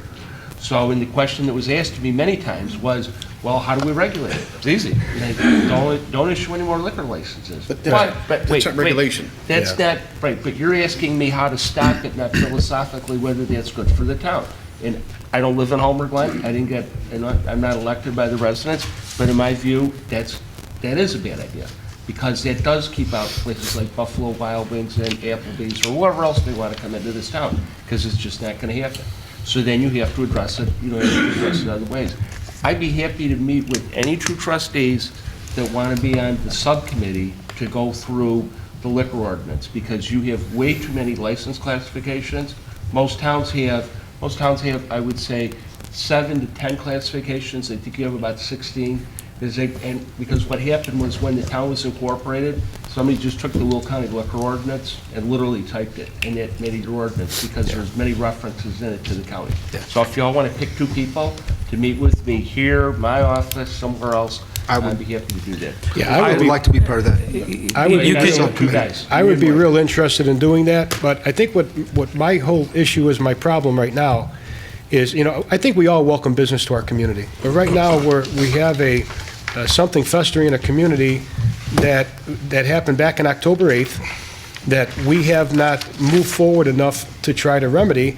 And now we have the potential, more businesses coming in, asking for the same type of license, open up the same type of business, that's going to go in front of our Plan Commission. And the Plan Commission hopefully knows that we're not even ready to take their recommendation, because we have to revisit an ordinance that is well overdue. Right, but the Plan Commission can have all the public hearings that it wants. The licenses cannot be issued to these establishments until this board adopts an ordinance to increase the number of liquor licenses. Okay. So there's a de facto moratorium on all these businesses until the board passes an ordinance. But we're misleading people. We're misleading businesses. What business are you? Well, here, there's another one that's coming before the Planning Commission February 3rd. It was supposed to be in January 20th is Stella's? All right. So here's my thing. 1 second. If- Trustee K. Janice. With that coming before it, and we still don't know how we are regulating this, because the way it was in the meeting, and I said, if they want to come in, they have to be just like everybody else that we told them, yes, you have the right to get the gambling in right now. That was Mullet's, that was Pelican Harry's, that was Pepe's, and that was Davidson's at the time. Taz's could get into it. Anyone that was in the village that had a full restaurant. We don't have any bars here, so we didn't have to worry about that. Well, then, we had Enzo's come in, and you know what? I dropped the ball on that one, because I honestly thought that went through special use permit, and that's why we gave them a license. It was explained to me at first that they got a license because there was already a bar in there at the time, so all it was a carryover. Well, now they can get it. Now anyone with an F license can get it. Now even the church, if they want it, they can get it, because they have a liquor license. We have licenses out right now that so many people could get the gambling in there that we lost control. And all I'm trying to say right now is we need to get the control back. And the only way we can do it is like Mark just got done saying. And we've talked about it, and we asked for this in October. It's January. This should have been done already. This should be a piece of cake and let them come in. I have no problem with any video gaming store coming in here. But you know what? You're going to have just as much skin in the game as everybody else. Who has gotten a liquor license gaming? You're acting like there's this flock of people standing in front of us. Who has gotten one? Well, so far, Dottie's has one. Yeah, but it's one. Yeah, all right, but it's One. You have another person that's come up before it, and there's another one that wants to come next to Blueberry Hill, and there's another one that wants to come further down. So that's 4 right there. Now, if you look up under Dottie's in somewhere in South Dakota, they have 5 in one building. 5. That's Dakota. That's not. All right, not Homer Glen. But it just goes Okay. to show you what can happen. It can balloon at it. We are in the process of trying to address this, and in all fairness to this board, the way the state structured this, that all you needed was a liquor license, was way too vague, way too open, which has left it in our laps, basically trying to dance around on top of a bag of potato chips so that you're not discriminating against somebody. You're not creating rules for this person that don't apply to that person. This is a little more complicated than I think you think it is.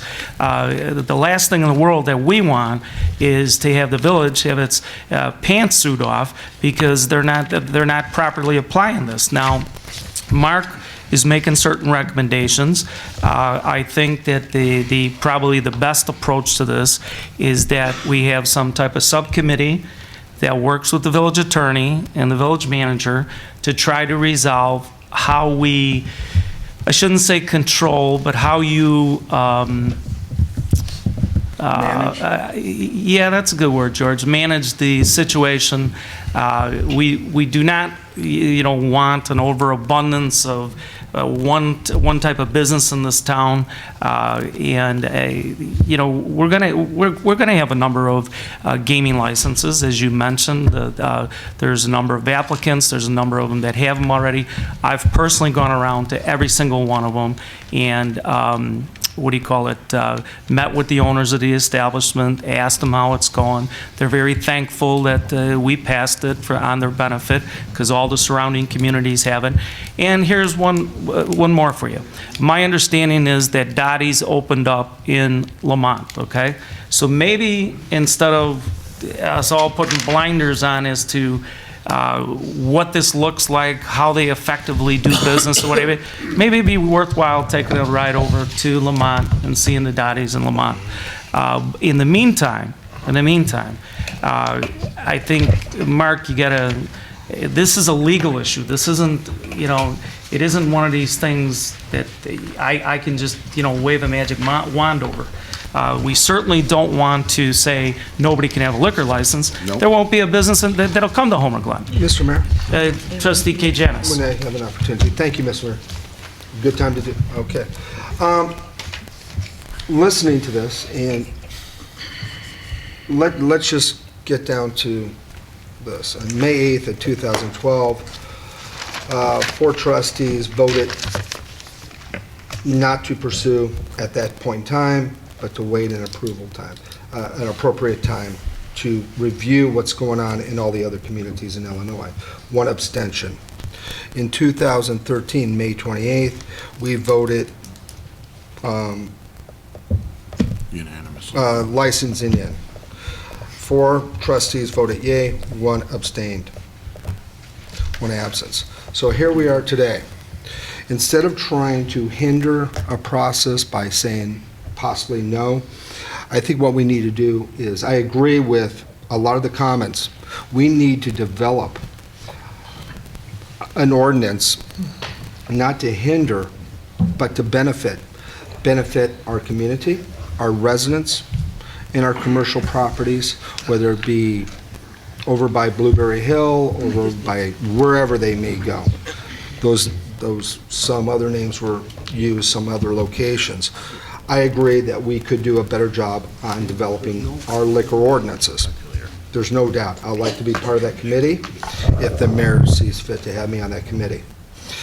Also, there is a little bit of a misnomer regarding full restaurants and full kitchens and microwaves.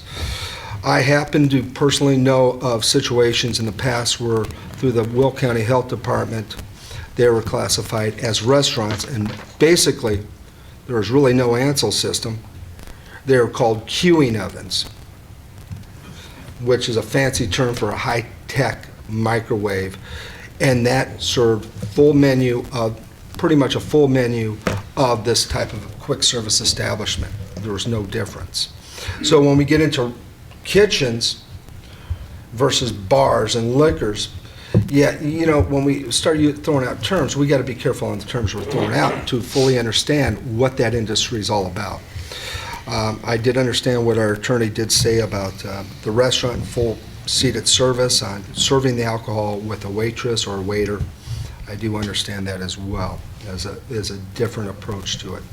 It could be a different classification on a license. I do think we are intelligent enough people, we're good enough people to work through this. But at this point in time, the facts are the facts. We approved gaming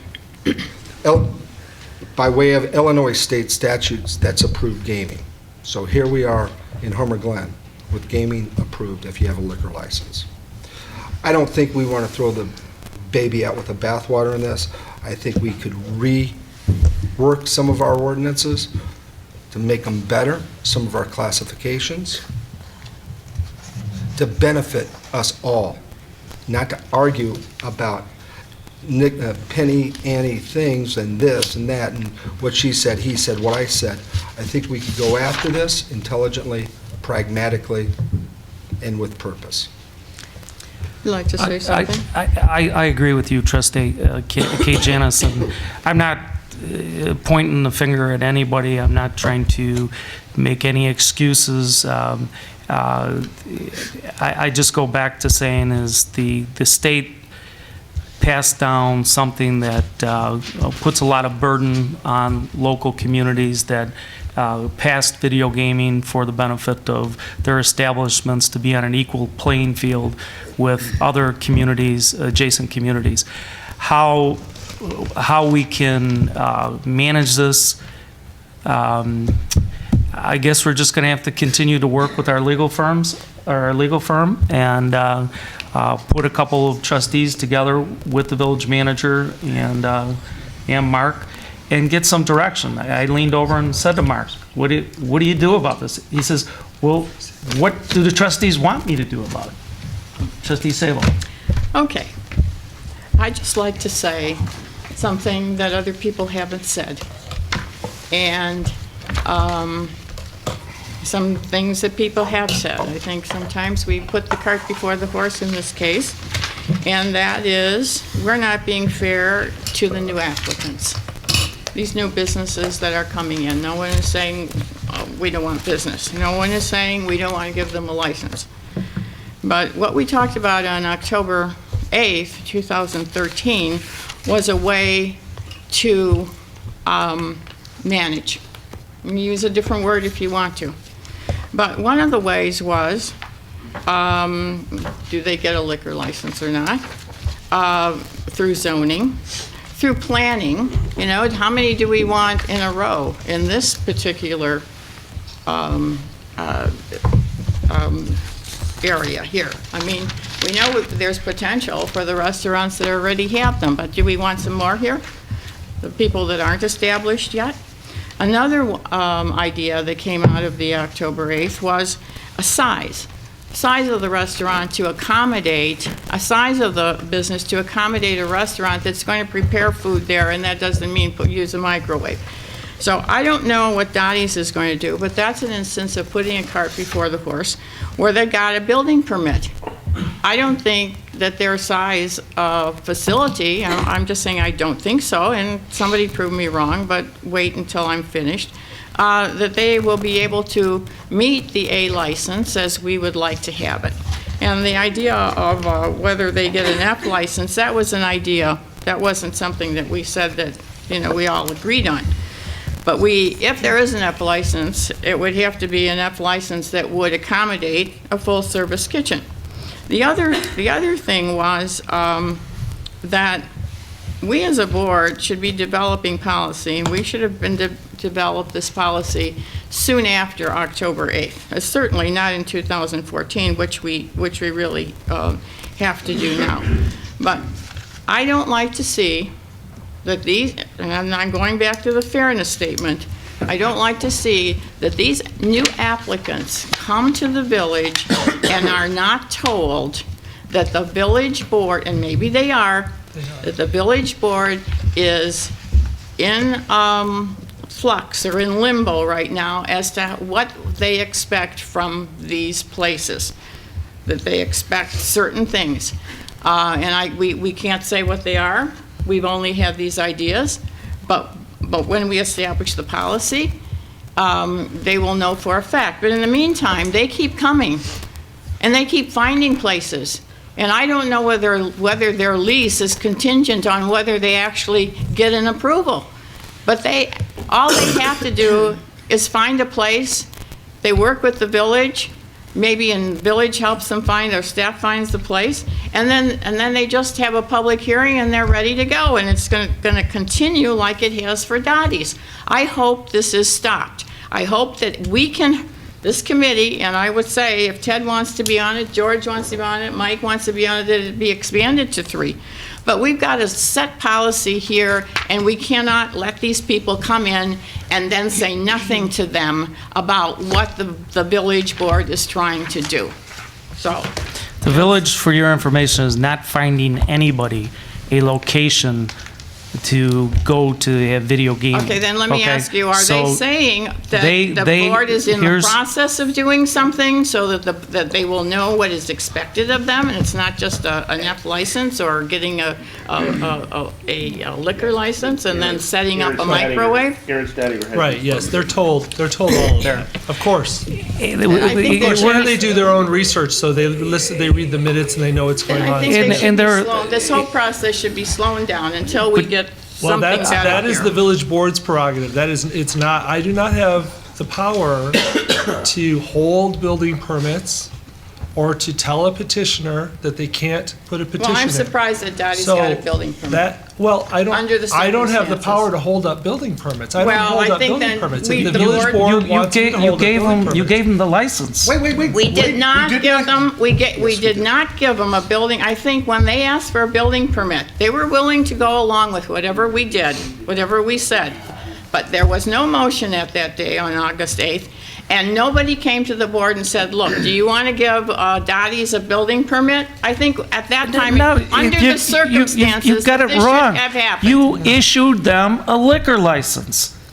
Okay, they rented a space. They agreed that they would move to the liquor license when the liquor licenses were re-looked at, they would move to the proper liquor license.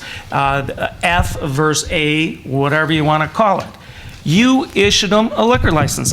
They went and leased a piece of property. No, they They had are that doing leased beforehand. no, it's all contingent, Margaret. Nobody goes and says, I'm going to lease your place for But 6 they're years. all- But Mayor, they're all Can I doing finish? that. Can They I? are all No, they're leasing not. places, and No, that's my contention. they are not doing that. You're wrong. I just got You here. issued a liquor license here. to Dottie's Cafe. Here, it's right in here. That there's You a- issued a No, license that they're- to that Dottie's Cafe, they a are liquor leasing license. places. They went It's right and in leased there. the place, and they went in and they're doing a build-out according to the building department. There's your head of the building department sitting right there. Joe, are they doing anything incorrectly over in their space? There's the head of your building department saying no, okay? Now, That's not I the don't, point. I That's don't, not my point. I don't, you know, I'm on the same page as y'all. What I'm trying to figure out is how do you manage the concept of what we're talking about? Trustee Costa, go ahead. Yes, I believe, if my memory serves me correct, and I believe legal counsel confirmed it a couple minutes ago, is that they took the A license with the understanding that when we re-look at or re-evaluate F, that they would have to relinquish it. Now, I think what possibly trustee Sable may have been saying, and possibly trustee Yukich, is that we gave a building permit to a business coming in under the A license. What happens, let's hypothetically, that under the F license, this board agrees that you must have that full-service kitchen, and you must prepare the food on site, but they've already gotten the permit to not have the full kitchen facility in there. I think that's what the idea, and if I'm wrong, That's exactly trustees, what I'm please trying tell to me. say. I think that would be unfair to Dottie's or to Billy's or Mary's or whoever coming in, that they're under the assumption that they can put in this piece of equipment, And then that's a 3 kitchen. months later saying, no, that's not good, you have to spend another X thousands of dollars, because this is the license you agreed upon, and this is what we've changed it to. I think our due diligence, I think we fell short of moving forward in changing the license or modifying the ordinance, so they knew exactly what their requirements were gonna be under the license that they agreed to take once we modified it. I think that's what our issue is here more than anything. And I hope I didn't double talk. And the issue is also that these places are leasing places. I don't know whether they're contingent on whether they get, go any further with the board or not. But they are establishing their leases, and that is exactly what has been said in this most recent manager's memo. about another place that has found a location. Right, but I don't think it's right the village for them doesn't to get do that involved. because these places appear to be too small. Right, but the village does not get involved in individual businesses' lease negotiations. We would never get involved in that. But when they do not, come in, no. yeah, we never get involved in No. that stuff. I couldn't tell you the terms of any of those leases for anybody in town. The one thing I just say is when they do come in and want to talk about the liquor license aspect of opening, they are made aware of the fact that the village board is having a discussion about this. And many of them also look at the minutes, they do their research. These are professional companies. So I think they're heading into it with their eyes open. Now, whether, you may never approve what they're putting forward as a petition. But until the board tells me that you do not, you're giving me direction that you do not want any of these petitions to move forward, they continue to move forward because I don't have the authority to stop petitions that come into the village. Cameron, we have told you that. We've No, told you. the we board told has you never we don't given want me them to direct- have an F license. We told you we wanted them to have an A license. An A license at the meeting. in I'm speaking October. about petitions. Wait, The wait. board has never told me to stop petitions of businesses that are interested in video gaming. Well, then you're not listening to what we're saying because maybe we didn't come right out and say stop the petitions. What we told you at that meeting was real simple. They came in, we'll take an F license. Well, it's not up to you to take what you want. It's up to the village to tell you what you can have.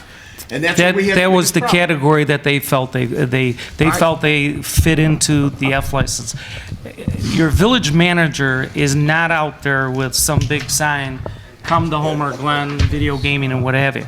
The village manager cannot stop a petitioner from going in front of the plan commission, plain and simple. All right. Well, Now, when it gets here, you're an elected official, George, and you have the right to say, I'm not comfortable with the liquor license situation at this point. We're working on it, and at the time that we get through it, we'll definitely talk to you.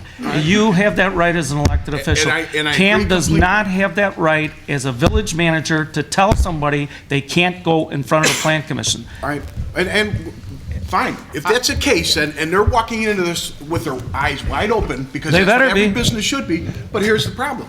You've got Dottie's right now that didn't then. Because if they're doing a build-out, and like Trustee Costa just got done saying, they're doing a build-out on something, and at that meeting, I specified it's a full restaurant. We have a full restaurant. Well, by the lawyer's description, they don't have a full restaurant. They have a microwave. They open up a bag, they heat something, put it out. A restaurant is cooking the food on place. Well, wait, let me just finish.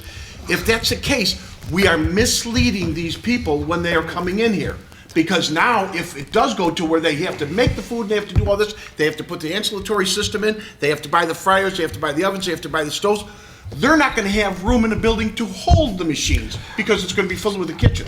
You know what? We're getting way off base, sir. Mr. Mayor, We're getting way if I off could base. say this. Go ahead. To my understanding on the Dottie situation, the applicant put a petition in front of us. We had a strong debate for consideration for approval on their application. It was this board's conversation to switch the application from the original desire of the applicant to the A license. At that point in time, the question was, are you willing to take an A license? And then, once we reconsider our licenses, then you would switch over to the appropriate license. The applicant said yes, based on what our board, to my understanding. No, that was not the board. Hold on. We voted on it, so it was the board. Oh, no, we did not vote on that. Yes, we did. Yes, we did An vote on A it. license, we did not vote on an F. We voted on an A license. And we voted on an A license for the applicant, and they accepted it. We voted on an A license. Aaron, do you have the licenses in front of you? A, B, C? We don't. That's where I'm Okay. confused. We voted on an A license. Off the top of your head, what does an A license call for? Well, the licenses just indicate what they are able to serve. Like an F license was just wine Beer. and Beer and wine. beer, and the A license allowed for liquor, wine, and beer. And then there's some other things. So the licenses are designed to differentiate between what's served and what's allowed to be served and how it's served. That's what licenses do. to me. I get you, but now. And the clerk knows more than anybody, so you could ask her. Getting back to the whole conversation about the word kitchen and ancillary and all this other stuff. In the A license, do you happen to know off the top of your head, because you don't have it in front of you, what the A license calls for as far as a kitchen or Adequate kitchen. Adequate kitchen. That's the Okay, common What but is, the what A- is, but the now, diff- now that's what the ordinance reads, okay? But that's what it reads today, and that's what it reads today. And during that meeting of October 8th, we were going to have the A license Okay. accommodated, and the attorney was going to be working on that. We can dance around this all day long. But it If you wasn't want the to current change- A license. If you want to change and define, specifically define what a kitchen is or what a license has to have as far as full kitchen, this, that, the next thing. I believe you can do that, but I'm not an attorney. Can you do that? Yes. Okay. And that's what we So then, That was to cut to the chase, what we need to do then is we need to give the village manager direction as to what you want in these licenses. And we're gonna have to do this through a committee, to explicitly state what a kitchen is or what you want in a license. It seems as though the licenses seem to be a bit vague. Yes. And, you know, we can make them specific. All right, that's what we want. Okay, And But that's what we asked for in October, so now it is January 14th today, or No. is it the 15th, whatever it is. there's nothing, there's nothing that has changed, there is nothing that has changed with anybody getting any permissions for any type of liquor licenses that are subject to what you're talking about since October 8th, because we have been trying to look at the legalities of this thing, and the village staff is not out there trying to locate these people, find them locations or anything like that. And I am absolutely positive that these applicants are very aware that we are redoing our liquor ordinance. Now, where we're gonna go with this is we are gonna set up a committee, okay? And anybody that wants to be on the committee, even if it's gotta be a special village board meeting, we'll do it. But I think what, Mark pretty much understands where we're trying to go with this thing. I would say, Mark, in the next week, do us a favor. You heard what everybody said. They want very specific terms about, you know, There's no, I mean, with all due respect, there's no direction. I would come away from this meeting, I have no idea what the consensus of the board is. What I would suggest is what I suggested 45 minutes ago, that I meet with two trustees. And the reason we meet with the two trustees is that we can meet anytime, any place, and get the show on the road. Otherwise, we gotta post a notice, we've gotta come here. here's what here's what I'd recommend, because George, you see very adamant about the fact you want specific language and what have you. And Trustee K. Janis has quite an extensive background in the restaurant business. How about you and Trustee K. Janis make up this committee with the village attorney to come up with specific language that you'd like to see in the zoning ordinance for liquor licenses. And then we'll come back at a workshop and we'll discuss what you guys come up with. And the village attorney can keep me in the loop. And that way it can be, you know, just two trustees with the village attorney. I would Trustee respect the Cott- opportunity to If work other with trustees trustees. have concerns, can we give our concerns to the Yes. village manager? Yes, No, Passing no, that? no, send them to me. Well, if we give them the village manager, he passes them on to you. yeah, okay. We get them to somebody. Yeah.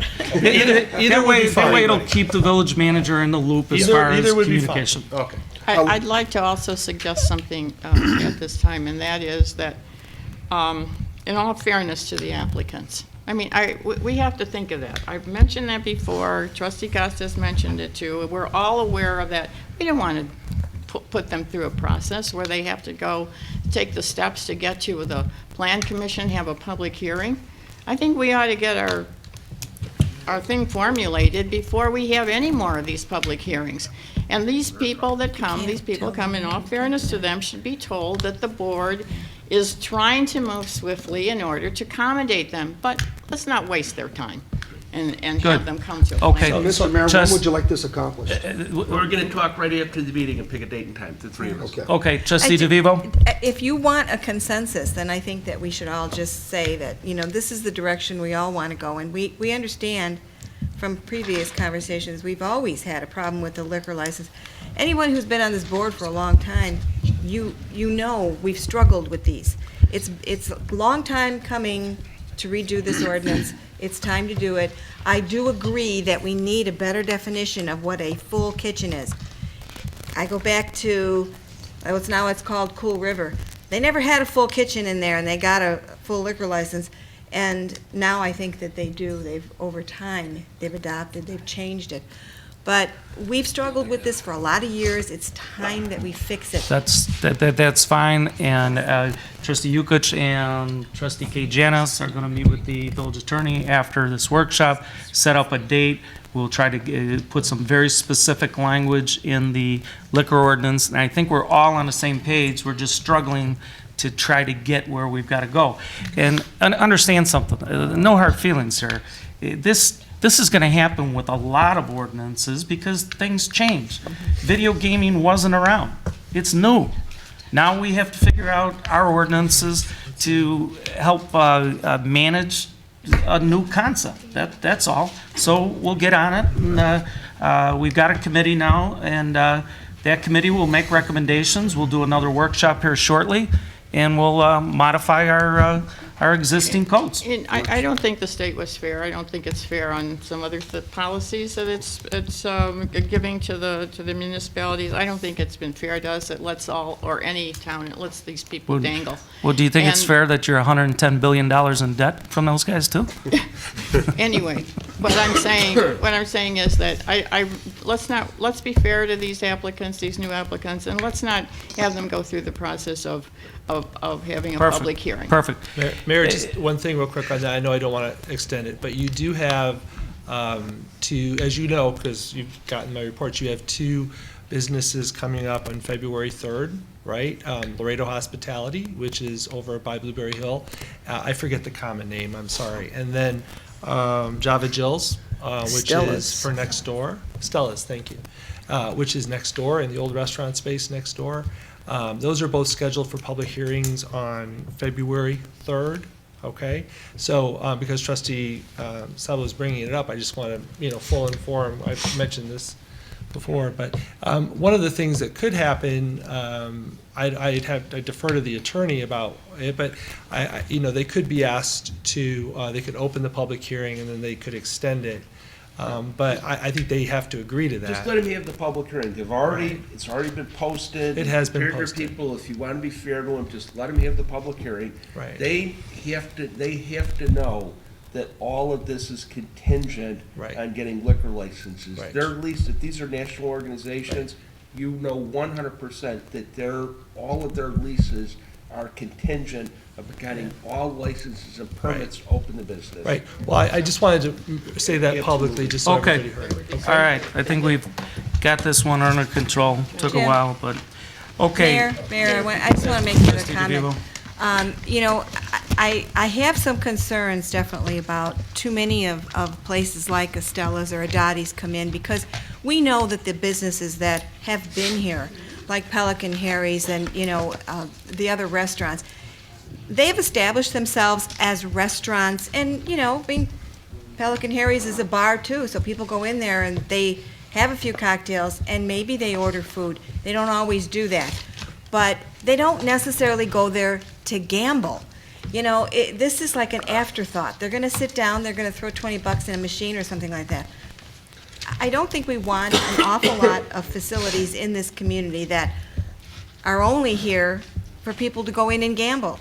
And that food is an afterthought. So I know we do not design their business plan, but I also don't want to see stores empty after a year either. So, I think we have to do something, and I guess the liquor license is the only direction to go in. Thank you. Okay, is there any further discussion? All right, then the workshop is closed. Is there any old business? Is there any new business? Okay, is there a motion to adjourn? I adjourn. First by trustee Sabo, second by trustee Costa. All in favor, say aye. Aye. All opposed, say nay. Meeting adjourned. Okay.